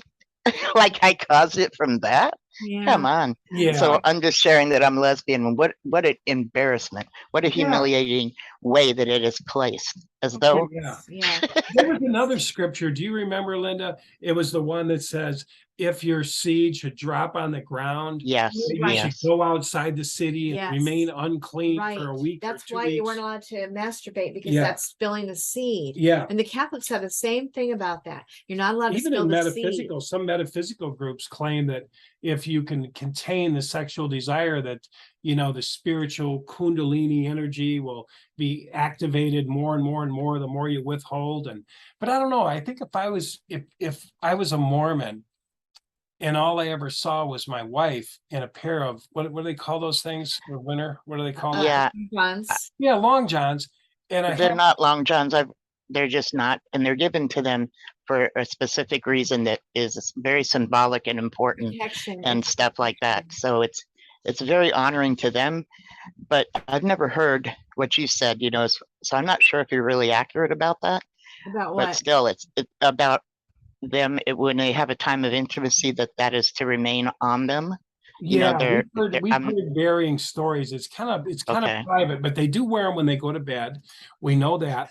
But I can't even imagine. I mean, if I was a guy and I'm used to all this clothing in between me and my wife, and you're walking down the street and you see this woman in sheer, yeah, really nice legs, and you could see her soft legs and everything. It would seem like it would drive you crazy because you'd never, except brushing up against your wife, you know what I mean? And I don't know. You're right. I don't know exactly, but what we know is We we've know we seen a know that lot it's a of them. holy cover. They look at it like a Yeah, it is holy a holy covering. covering. Yes. But I'm telling you, it's going to cause sexual problems. I'm just telling you, because that's just the way it works. And so Mhm. we have more guilt on top of guilt because, we're probably entertaining thoughts with people we shouldn't be because of the oppression, suppression, sexual suppression. It doesn't work. Who was it? That guy that talked about it from Viktor Frankl talked about that. Oh, for the Bethelites when they first show up. Well, Viktor Frankl is it was a guy in concentration camps, I see. and he talked about the suppression of the sexual oppression, suppression, and how that just makes you just go nuts and want to do it all the more. And he talked about it's just the way it is. And so, Well, my spiritual teacher always told me what you resist persists. yeah. And not that you don't have to resist temptation and Right. find balance Right. in I your agree. life. You can't Yeah. just run around with every girl you see. Right. And Absolutely not.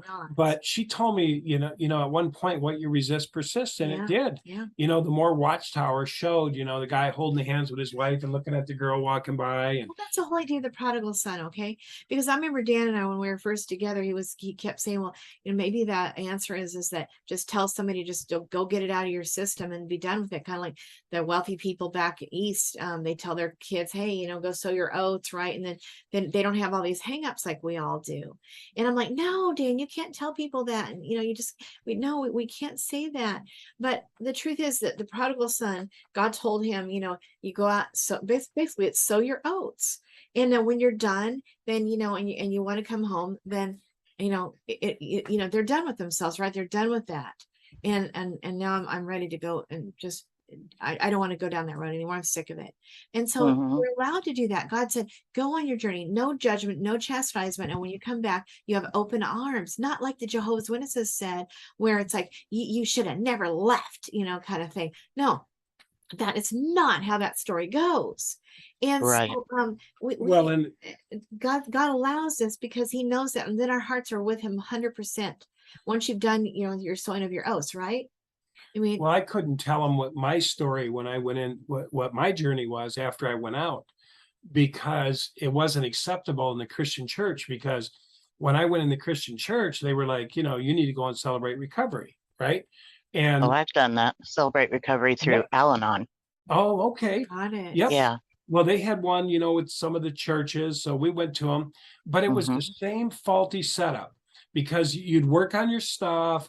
90% of the guys were sex addicted. They couldn't go to a home without going to an adult bookstore. Or, they weren't in a relationship with their wife. Right. That was And this is a gone. Christian church And so, celebrate recovery. yeah, So for the audience, it's a form of doing the 12-step programs with a Christian slant that gets added to it. Right. So usually Christians go to this thing called Celebrate Recovery. Yes. Thank you for that. That's exactly right.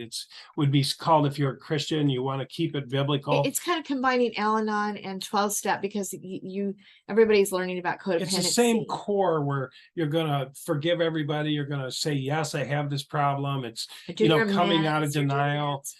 But the only problem was that I had in it was our teacher said, this is where the rubber meets the road. This is where we give it all to Jesus and it's over.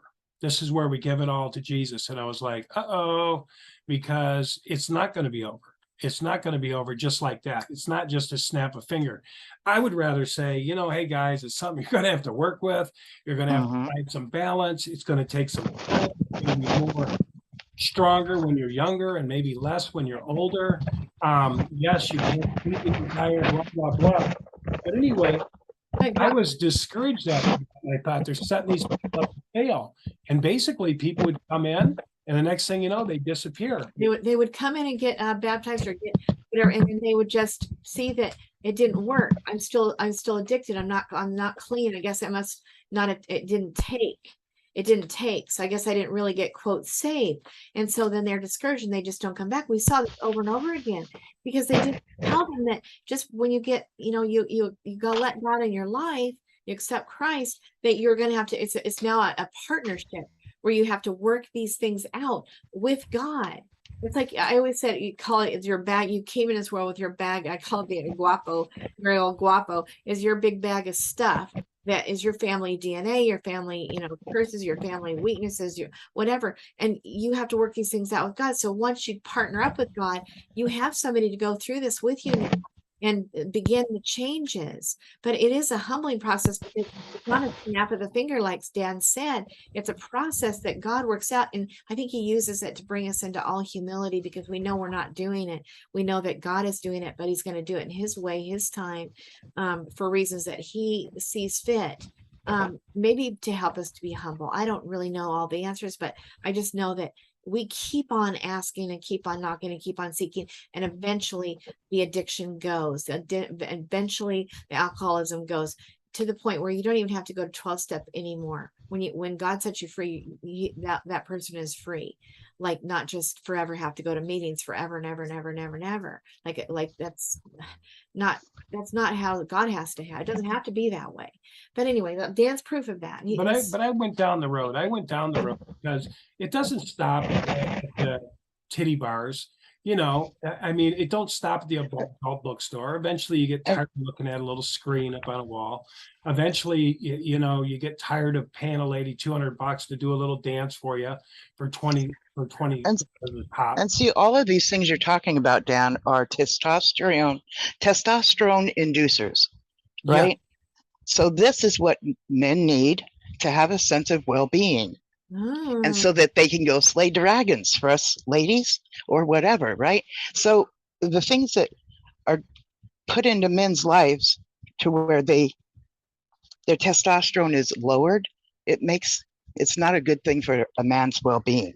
So I get why men will do these things, even though it's considered really scandalous. And I sure as hell, wouldn't want a partner of mine to be doing that because it would, right. That's all between a couple, but still, I just picture a lot of people doing it just for the sake of, lifting the level of testosterone in your body. So you have a sense of well-being. Yes, that's true. And in a lot of relationships are pretty much, I mean, I hate to say it, but a lot of relationships are over in a few years. A woman or a man feel abused and they're done with each other.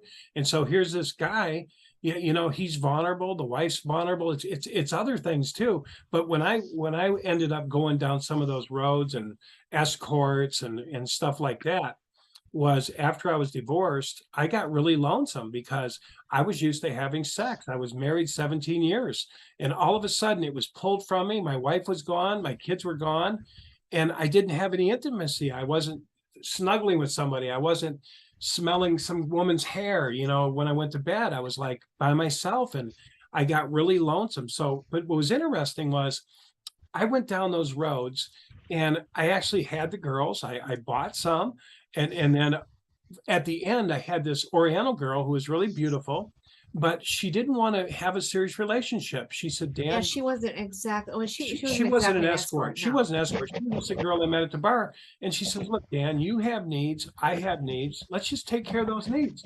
And I'm like, okay, that sounds fun. And so it lasted maybe once or twice. And I finally looked at her one day and I said, I'm going to take her out to a nice Italian restaurant and look her in the eye and tell her, I kind of like you. And when I did, she looked at me and said, you've got that look in your eye. And I told you, if you start to fall in love with me, I'm done. Good for her. Good for her. I went, oh my God, it's not about the sex anymore. I got the realization that I was looking in some weird way for love.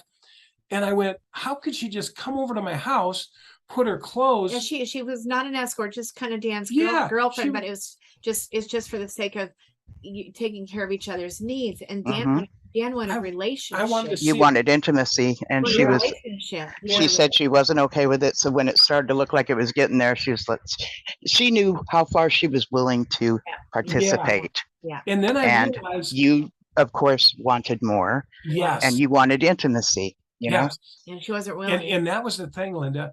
It was like I realized it on multiple levels because at one point I would pay a girl to come over. And then she would leave and I'd be like, no, no, no, no, don't leave, don't leave. Oh, she's gone. And I was right back an hour later going, Hmm. I'm by myself. And I would cry. And I just spent $100 or 200 or whatever. And then finally this girl says, let's have intimacy. And she wanted to have it. I couldn't even get it up. I looked at her and I went like this, you don't want me? Like, you don't want me? You just No, want, she didn't want you or your heart, just a No. simple act.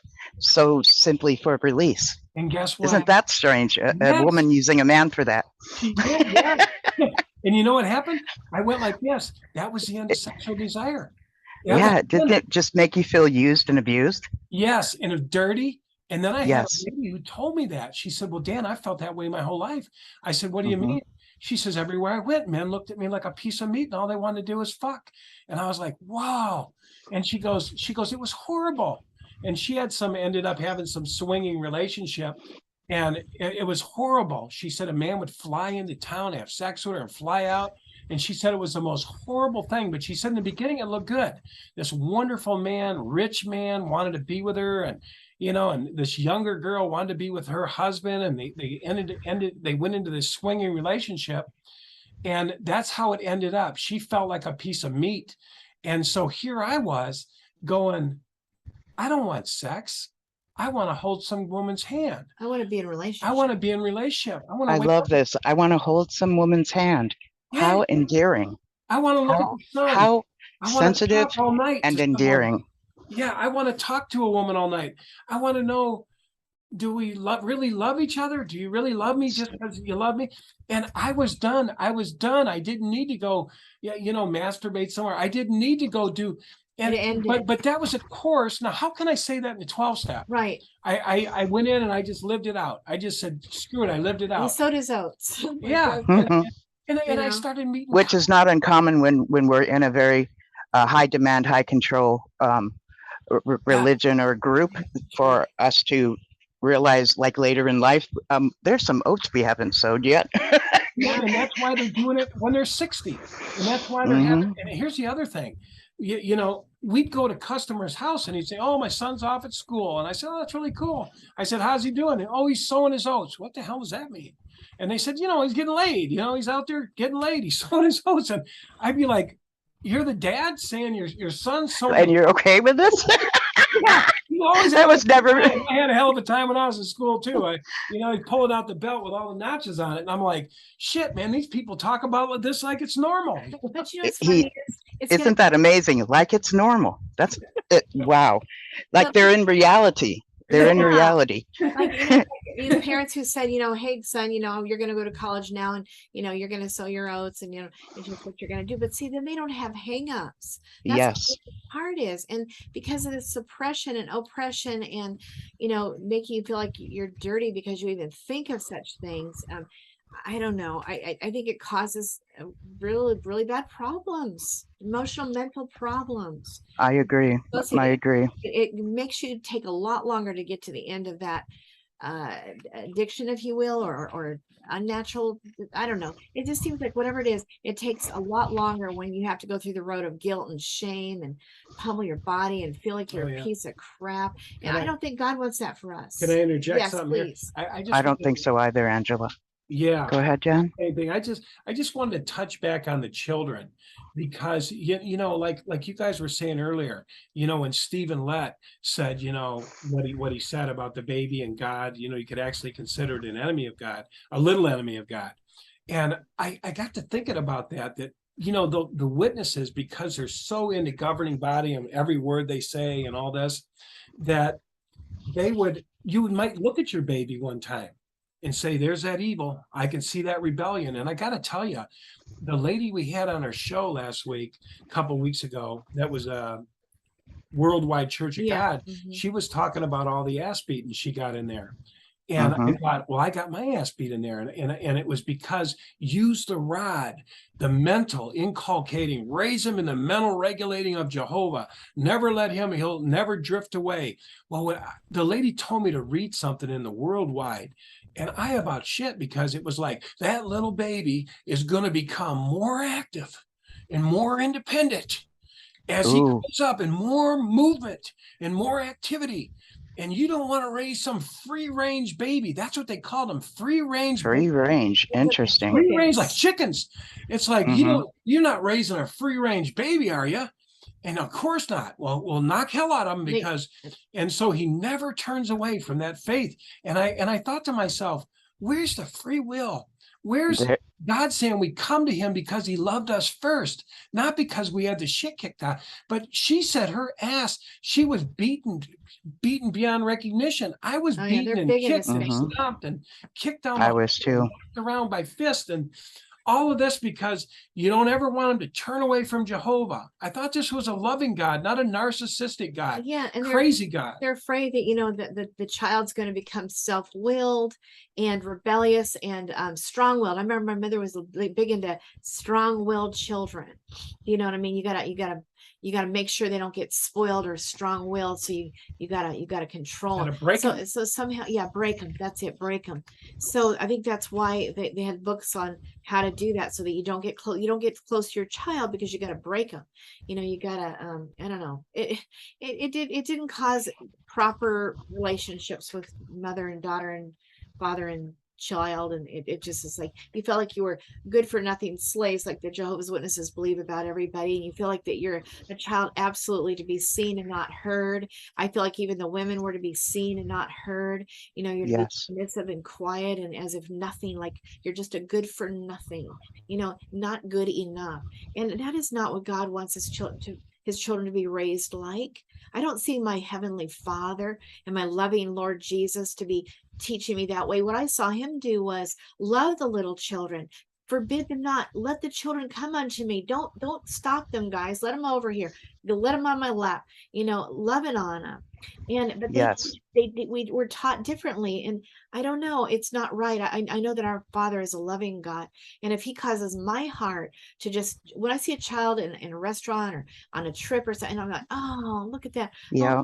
I just adore them. They're so sweet. They're so innocent. They're so, I don't know, adorable. And I don't know. I see the most kindest things. Like just Dan and I were down here in Boise, and we're at a little, accidentally, a little street community night of fun and market, and oh, how neat. Yeah. So anyway, sometimes they'll do that on Main Street in a city. Yeah, that's where it was. Places where we should not be. And so we went down there specifically to go take a walk through the town, in the town of Eagle, Idaho. Really nice little town. And they're having this big blocked off, huge. It was huge. 2 different bands going on. And anyway, this little girl, this band was throwing little bags of candy out onto the floor, and everybody would scuffle and get them. Well, they did that, and this little girl, she was just standing back watching, and she didn't get any candy. And so I could just see how she really, really wanted it, but it didn't happen for her. And she was not pushy about it. She wanted everyone else to be able to get in there first. But by that time, of course, I didn't get any. So this little boy, he sees that, and he comes over and takes the only one he got, and he gives it to her. And it was so touching. And she just was beaming, like, oh my gosh, I feel so blessed. Like, I can't believe you just did that. And I said, I said, because you were not pushy. God saw how you were that way, and now look what happened. Look what happened. He saw that, and what a little gentleman. Yes, he was a doll. And so then later on, it got darker, and the guys threw out more candy, and people were not noticing these little bags that were still on the ground. I'm like, look, go over there, just go get those, go get those. No. I'm like, yes, I'll go out with you. So we went out, and she picked up, the bag of candy. There's one by that time. And then she says, I'm going to go over to that little boy and give it to him. So she runs over and she goes to that little boy and she says, here, look, I got one. You gave me this one, but I got another one. It was on the ground. And so she gave him, oh, now he is beaming. And but she just felt like she was the most blessed child in all the wide world. And the parents have been witnessing all of this going on. I'm witnessing it. And it's pure 100% unadulterated love and Unconditional, tenderness yeah. and kindness. And No programming. that's my The joy of giving. Oh my Yes. gosh, they're from innocent, from a child.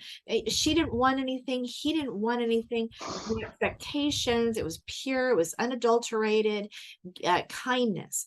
And I just thought, oh my gosh, now is that not the example of a child or what? So, Stephen Lett has a lot to learn about God and about God's children and about that we're supposed to be born again, which means that we have the heart of a child and we think like a child and we're innocent. We trust God like a child. I mean, he has a lot to learn. I got to say that. And I know my church does, the one I grew up in too. And my ex, I mean, there's a lot of religion that doesn't teach right about a lot of things. And I think that's where we can, not have to be in the resentment, where just be true to thine own self, be true. Decide for yourself.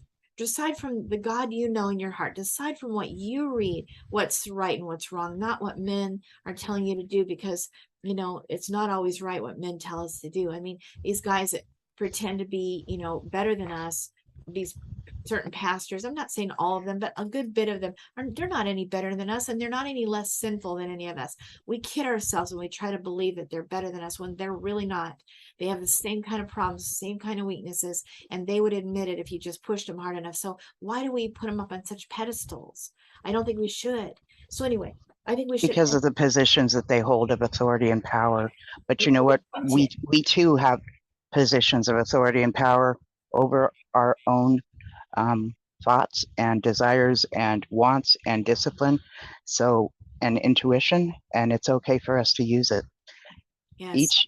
Each group that's a high control, high demand group, I've noticed that they're set up in such a way where true intimacy cannot happen in any area of your life. Not with friends, not with family members, definitely not with children, not with your pets. Think about it. It's a standard 6 months of dating in the organization that Dan and I grew up in.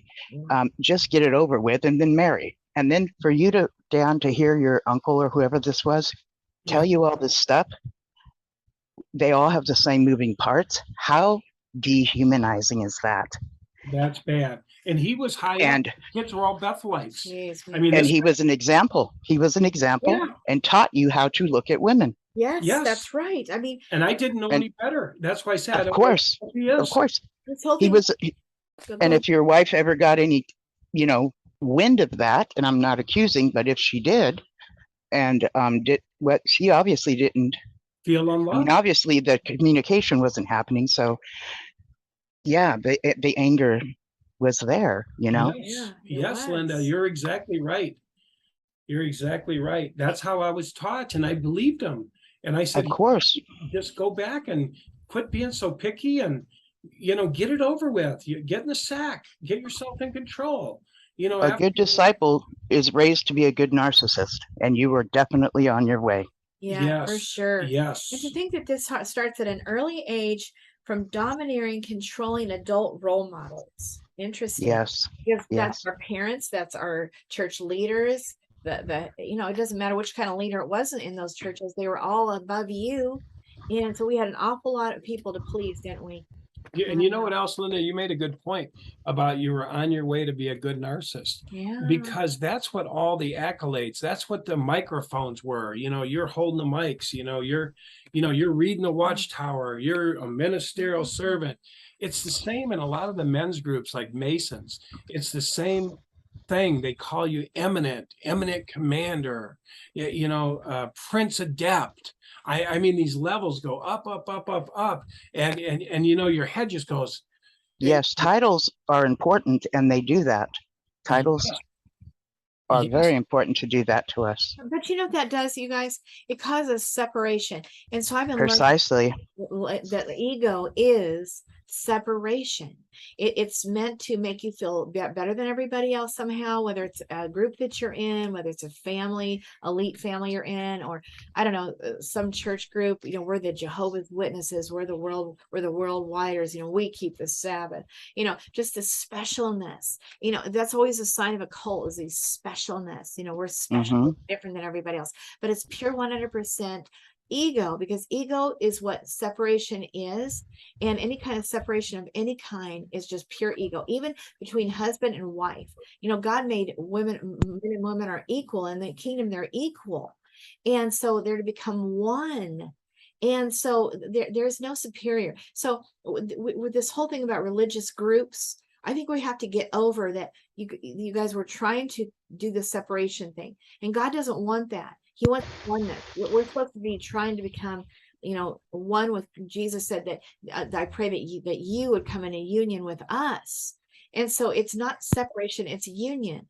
And we're always trying to raise up our ego by being better than everybody else somehow or the other in our daily lives, in our different religions, in our different political stances, you name it. We're trying to separate and make ourselves different and special and better than you, and we just can't. This is ego. We got to let go of this ego and be done with it, so we don't have to live like this anymore. You know, we love and accept each other, whatever is going on, no matter what. Anyway, I'm rambling, but I really agree with you, Angela. And yes, we have this attitude between groups. You know, we're the elitist group, and it's very us and them. But then it goes on within the group. Whoever has a title holds a higher position. But there really isn't a chance for any true intimacy amongst friends, because if one admits a sin, one of them has to tell on them. And they've been put in a position in the culture that Dan and I grew up in to believe that their blood would be on our hands if we didn't snitch on them. That's right. Yeah. So we really couldn't become close friends with just peers in the congregation. No. So we couldn't associate with people that were not Jehovah's Witnesses. And then the ones we could associate with, we could only go so far. Yeah. And it was very surface, never really true intimacy of friendship. That's a good point, Linda James, because you know, that's why I realized, you know, and I've been talking a lot about it too, about why they don't want you to go into the heart. Because the heart can love the sinner. The heart can love the unlovable. The heart says, go out in the parking lot and give that guy a hug that's made 10 meetings. Even though the elder said, don't talk to him and leave him alone, you say, you know, screw it. I'm going to go give the guy a hug and sit down on the bumper and talk to him. And then the elders, see, that's the heart. The heart can love your enemies and pray for those who persecute you, but the mind that says we're better. But that's your brother. He's not even your enemy. He's simply being disciplined according to what they're telling you. But in actuality, he is being punished, not disciplined, but absolutely horrendously punished and ostracized. And the worst thing you can do to someone is put them in the hole in prison. Okay, it changes you. Yes. The worst thing you can do to somebody is to treat them as though they are dead while standing in front of you, and you look through them. It is the most psychological, abusive it is. thing you can do to somebody, and it's horrible. And therapists and, I mean, psychology has proven that it's damaging to one's soul. I mean, not soul, but to their psychologically, it's damaging. It's like saying, it's like saying, it's almost like the person is dead and they're standing right in front of you and you can't see them. That person has been shunned, right? And so they're alive, but it's as if they were dead, and they think that you can see them, but they can't. And so you are you're literally transparent. You're literally a ghost.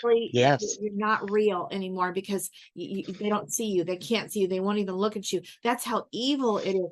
You don't exist. That falls under I'm sorry to interrupt. Go ahead, Angela. No. That falls under dispensation of existence under Robert J. Lipton's 8 criteria to totalism. And that's one of the things that he discovered when studying the Koreans when they came back from the prisoners of war of Korea, and what was done to them at that time that was considered mind control or brainwashing. What did they do to them, Linda? And they put him in prison. If they're treated as though they do not deserve to exist, that's what that dispensation of existence, that would be number 8 Don't deserve to of live. the 8 criteria. Oh, It's weird to think that we were in that. And I used to think that's one of the reasons I Ah. left, because my wife left first and I saw how they treated her. And they're like, Dan, she's gone. You know, she's eating the apple. She's got it in the refrigerator. She keeps eating it. Let's go out to Applebee's. And one day I said, guys, Eating the apple. She's like don't Eve. kill Eve. Women, Yeah, women are not to be That's it. trusted that's because right. we were deceived when You're in right. actuality Adam was right there with her. And Right. why didn't he say something? Okay, Right. he was there Exactly. too. Yes. And God was too. God knew it was going to fall. And I got in so much trouble by saying that. And Adam In was the churches, leader. I said, you mean all-knowing God, Alpha and Omega, didn't know it was going to fall? Huh, interesting. Oh, he didn't Good know point. nothing. He was going like this in the garden. He was going, God, I hope that woman don't deceive Adam. And I sure hope Adam don't fall for it, by God. That's God, right? Come on. It does look like a setup, doesn't it? Yeah. You know what's interesting is I realized when my wife left, they didn't want her back. Because I would look at the neighbors and I'm like, neighbors, smile at my wife. Like, They're you know, Jehovah's and they'd Witnesses. come to the door of the witnesses and the elders, and I'd say, can we invite Angelia? To go to the And Applebee's. they're like, Dan, she's gone. And I'm like, How sad. And She I go, was "I got kids." disposable. She would was be disposable. And you She's know what thrown they said, away. Linda James? They said, Yeah. Dan, you're gonna be married, man. Look at the hall. It's full of beautiful women. You're good. And I'm like, I've got 2 kids. Yeah, and And they I said, "You realized- just get rid of her, just throw her Yeah, away." You and know, I went, she's done. I said, shit, they don't want her back. And I went, And see, and that was that's so not from the heart. That's so dehumanizing. It Just is. It is. dispose of and replace, which is the way of a narcissist. And a Yes. narcissist has things on the outside of them to look as though the inside of them is filled. Yes, that's Yes. It's right. about image. Yes, it's about image. That's totally image. Yeah, and the other thing I Ego. noticed, one other thing, was the guy in the back of the hall. I used to say, why so long? I used to say, man, this dude's been here for 3 months, 5 months. Why can't we go up and say hi? He's got a smile. Nope. I mean, it was like, let me say, it was punishment. And Yeah. then what I realized, it wasn't so much, it was to punish him, to say never, ever, ever do this again. But it was also to let the people in the hall know that You this is better what'll not. happen to you. That's right. As you'll see- and Yes, maybe public the little- humiliation. all the little Definitely. kids standing on the back of their chairs, and they'd be looking at you, and you know, and you were a freak show. Can you just imagine if you're married to your wife, right? And she ends up getting, in that position where she's disfellowshipped and she has to sit in the back of the hall for 10 years, sometimes 10 years. You can sit with the congregation, but your wife has to sit back there and leave before the church is out for 10 years. Imagine that. Oh my gosh. Well, That's beyond evil. You know what's even worse? This is the truth. You have the old crotchety narcissistic elders saying, throw that bitch out. Yeah. Because she's disobeyed us. But then you got the young brothers going, I wonder what sin she committed. She's hot. I mean, I had brothers trying to pick up my wife. I had brothers cornering my wife, drinking with my wife. I mean, all kinds of stuff happening. But what I realized at the end is I said, these witnesses don't want her back. She's already pissed them off. She's already, you know what I mean? She's worldly. It was a craziest dichotomy. These are the kinds of things that I feel like that, like we have a friend and her brother got kicked out because her brother saw and witnessed his sister get abused by, I think it was an elder in the church.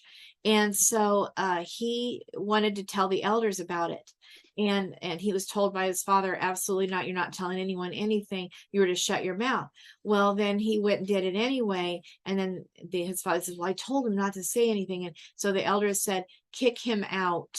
So he was only 8 years old and he's being kicked out to the curb, to the street. And he come crawling back. I don't know. How old was he again? How old again? Like 8.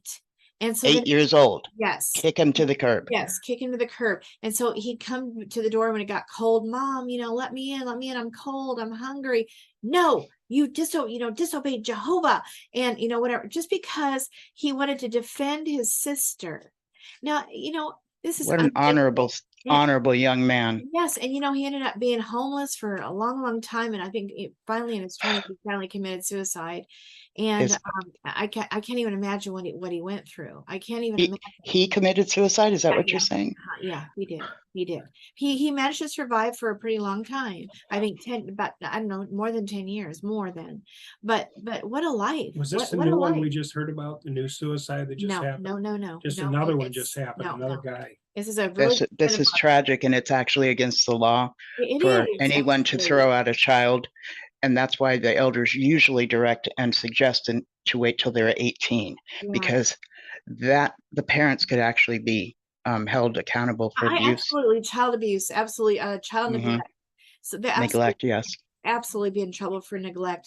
But anyway, the whole thing about that, I would think that the mother, I would hope that the mother would be upset about that ruling and feel a sense of resentment, hurt, pain, and trust her heart and say, no, we're not doing that. This is unthinkable. You know, but no, what I witnessed is them kowtowing to the leadership to obey to the nth degree, time and time again, making the wrong, sick, demonic, not of God They're not in their heart. choice that is Sacrifice.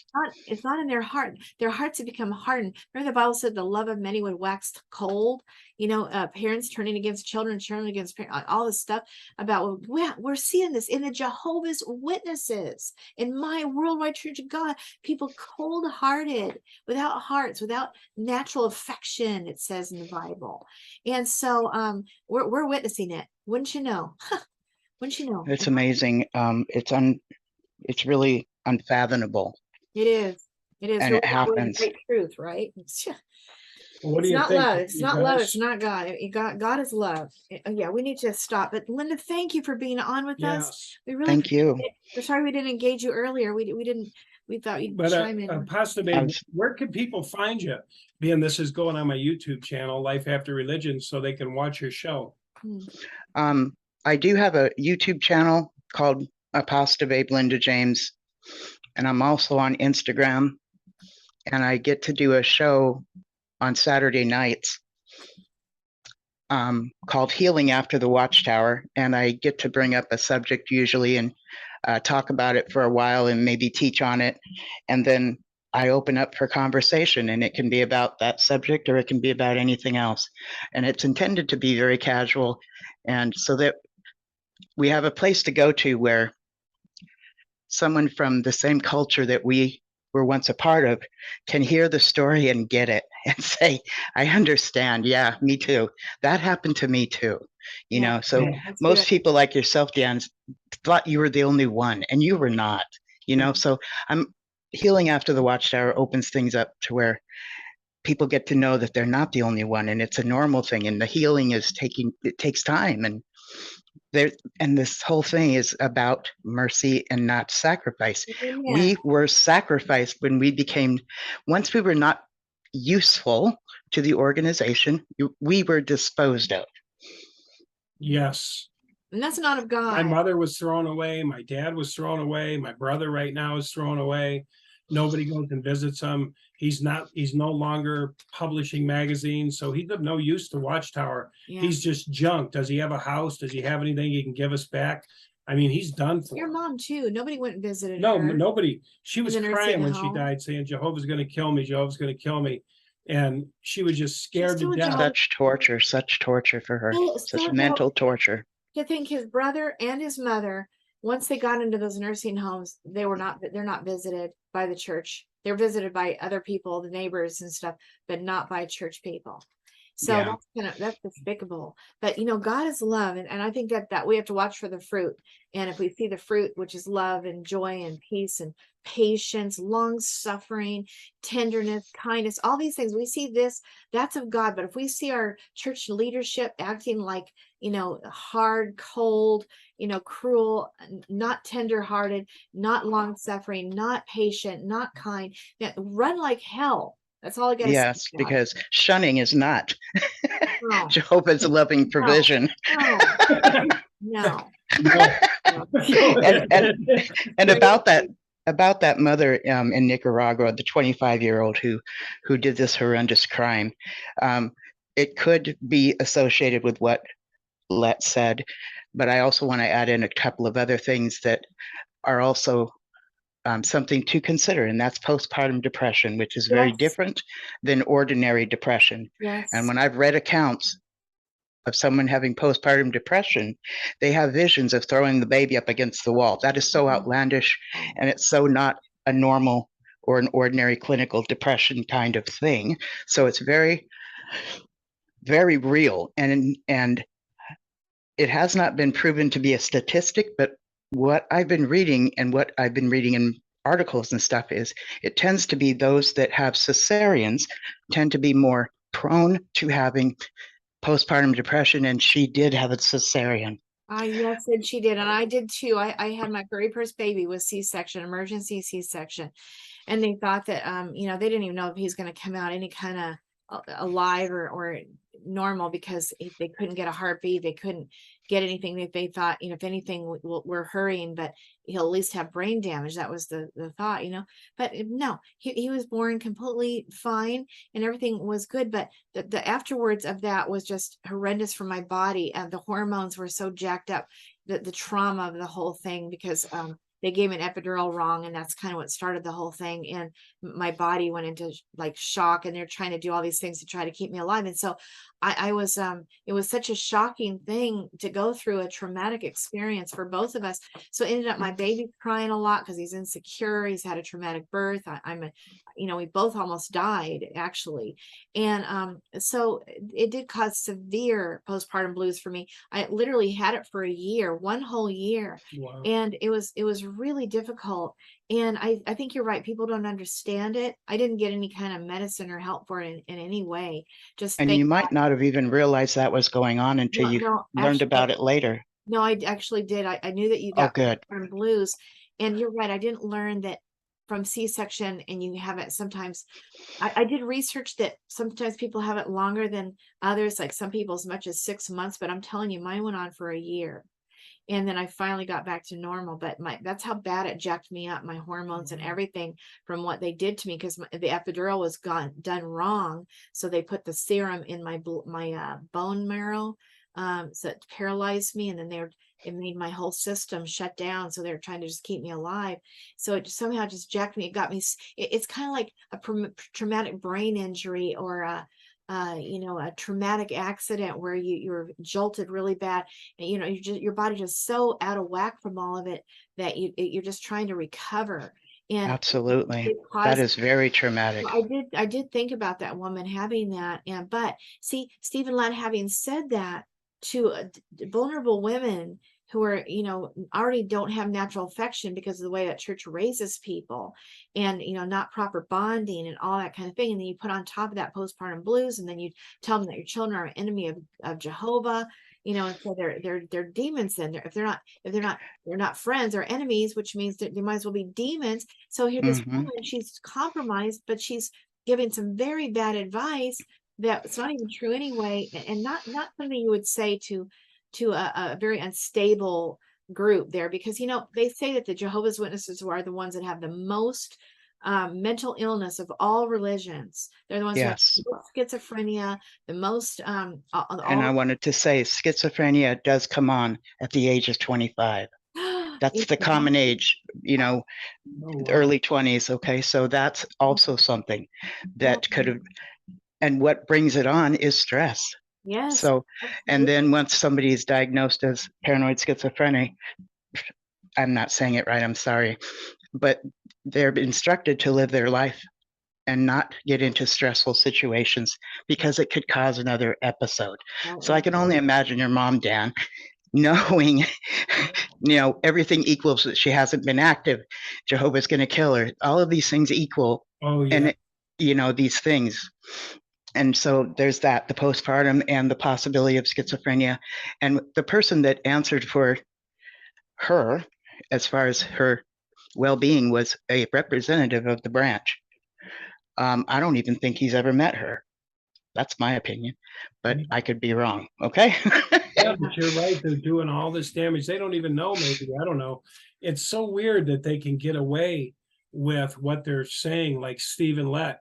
Yeah, because you are dealing with people who are very young. I mean, when a woman has a baby, that baby, that woman's, 18, 19, And then Stephen Mhm. Lett says, enemy of Jehovah. Yeah, you're looking at that baby and you're thinking, I got to remove. It's starting to get a little attitude here. It's starting to get a little I can see feisty. those devils in that child's eyes. I mean, I could see You that know? being a reality And in me that's because those. they literalize the damn Bible. They literalize Mhm. every word that it They says. do. Yeah. My son would cry too much. My mom was like, he's strong-willed. You need to read that book, Strong-Willed Child, or whatever it was she had for me, because he was I don't know. He also went through traumatic birth. I'm sorry He that did, yes. we have to look at that too, that he had some issues probably from now experiences as well. And but boy, I'll tell you, that just put those labels on, you got to deal with a strong-willed child, I It's don't more acceptable to say, look at that ugly baby, know. Right. than look at that little enemy of God. It just puts them in a whole another level, and that's not even nice to say, look at that ugly baby, but people wouldn't be affected as hard and No. as dramatically as enemy of God. Right. Really? How can a baby of innocence, Yeah. be an enemy of God? This is Well, unfathomable. to even think that people would believe him, the stupidity of You'd it. think they'd be running out of there. Right, because Jesus clearly loved the little children and cared for them deeply. Well, Or to become like them, and literally goes against God's words. but I mean, Jesus's even you words. as a mother or a father, when you're watching a pregnancy, you're bawling your eyes out. When that little head pops out, Oh, yes. little baby's looking around, you're going, oh my God. You It just does go affect through- us this way. I Yeah. would love to say I could live through that without just bawling my eyes out from pure joy. Yeah. And my daughter had me in the room for the 3 births she had, and I cannot tell you Oh yeah. just how miraculous that was I've had to too. to be able to experience that, Gift from God. It is It's a truly. gift, not an enemy. Yeah, right. So Yeah. But And we're always being told to not have this feeling, not have that feeling, which are natural to us, and to Yeah. have these other attitudes which are so unnatural to us. But we've been told to wear a suit that does not fit us in order to please God, and that's the new personality suit. It's a one size fits all, yeah. and it doesn't fit us. No, it don't. And you know what I wonder? I wonder how comes psychiatrists and stuff don't get involved at this point. I don't When you know. tell, this abandoning children, when this disciplining and putting people in the hall, saying babies are enemies of Jehovah. I mean, baptizing should be illegal for little kids because they don't know that they're going to be rejected. They turn 15, they start acting a little wild. Well, they're done for. They've got a curse over them now. They've given their life to Jehovah. So this ought to be illegal. I think somehow, agree. I wish, and I'm going to try to figure it out, how we can get a hold of the authorities and change some of this, because you shouldn't be baptizing babies in a cult. You shouldn't be. You're going to put your kid through hell.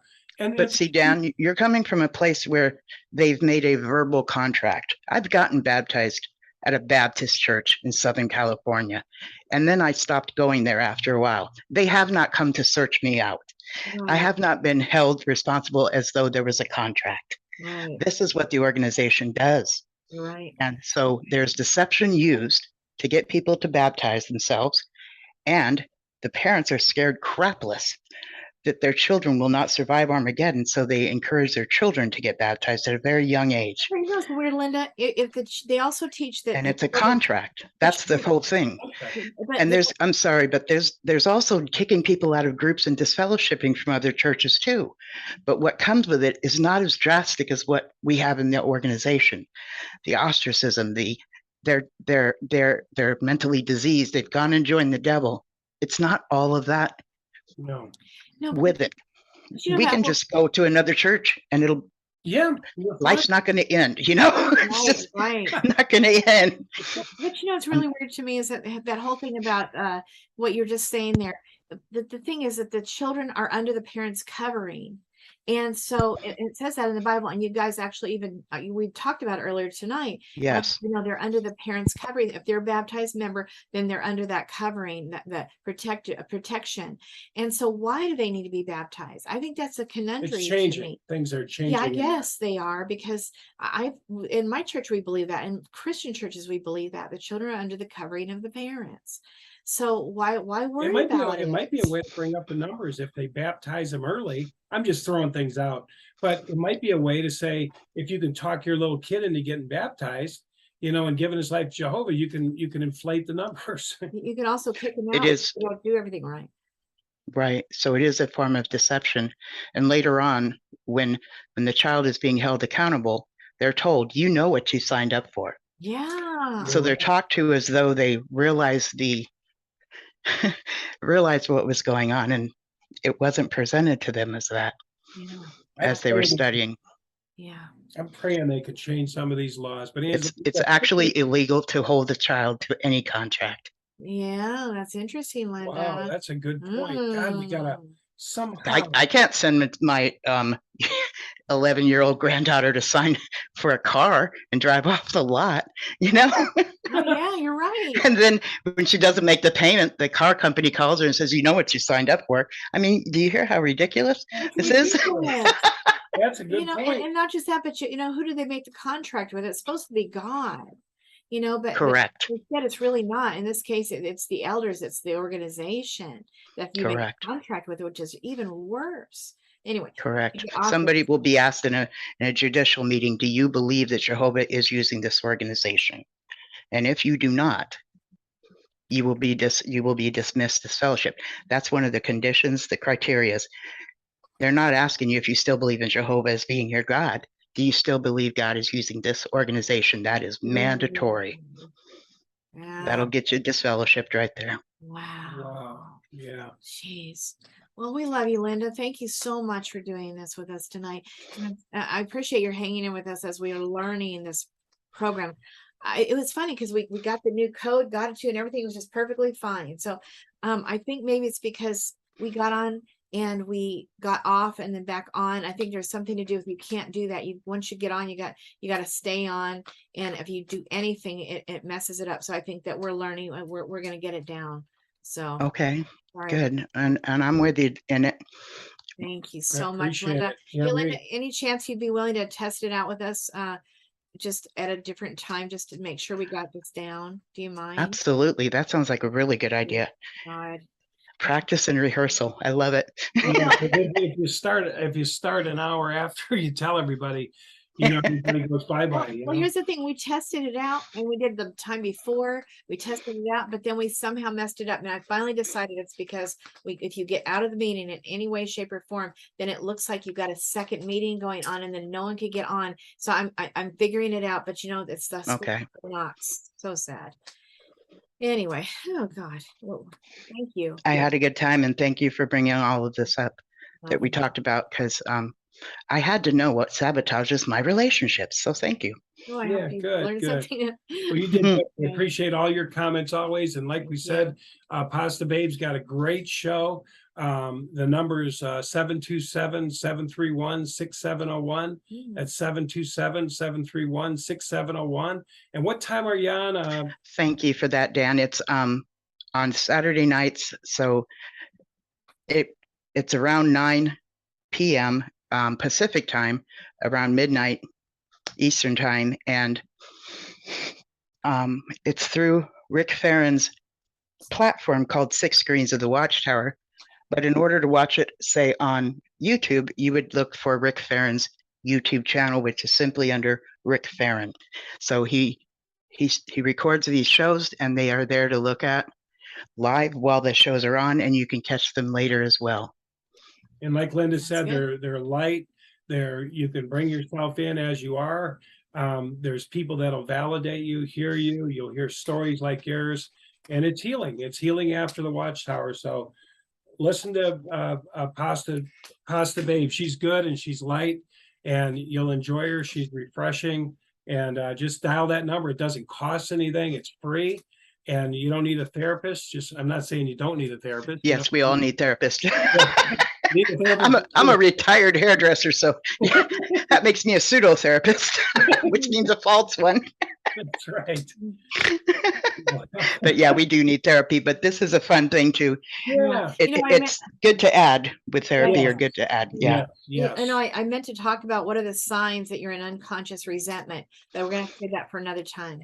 So thank you, Linda. God bless Okay. you. All Thank right. you. Good night. Good night, everybody. Good night, everyone. Let me stop.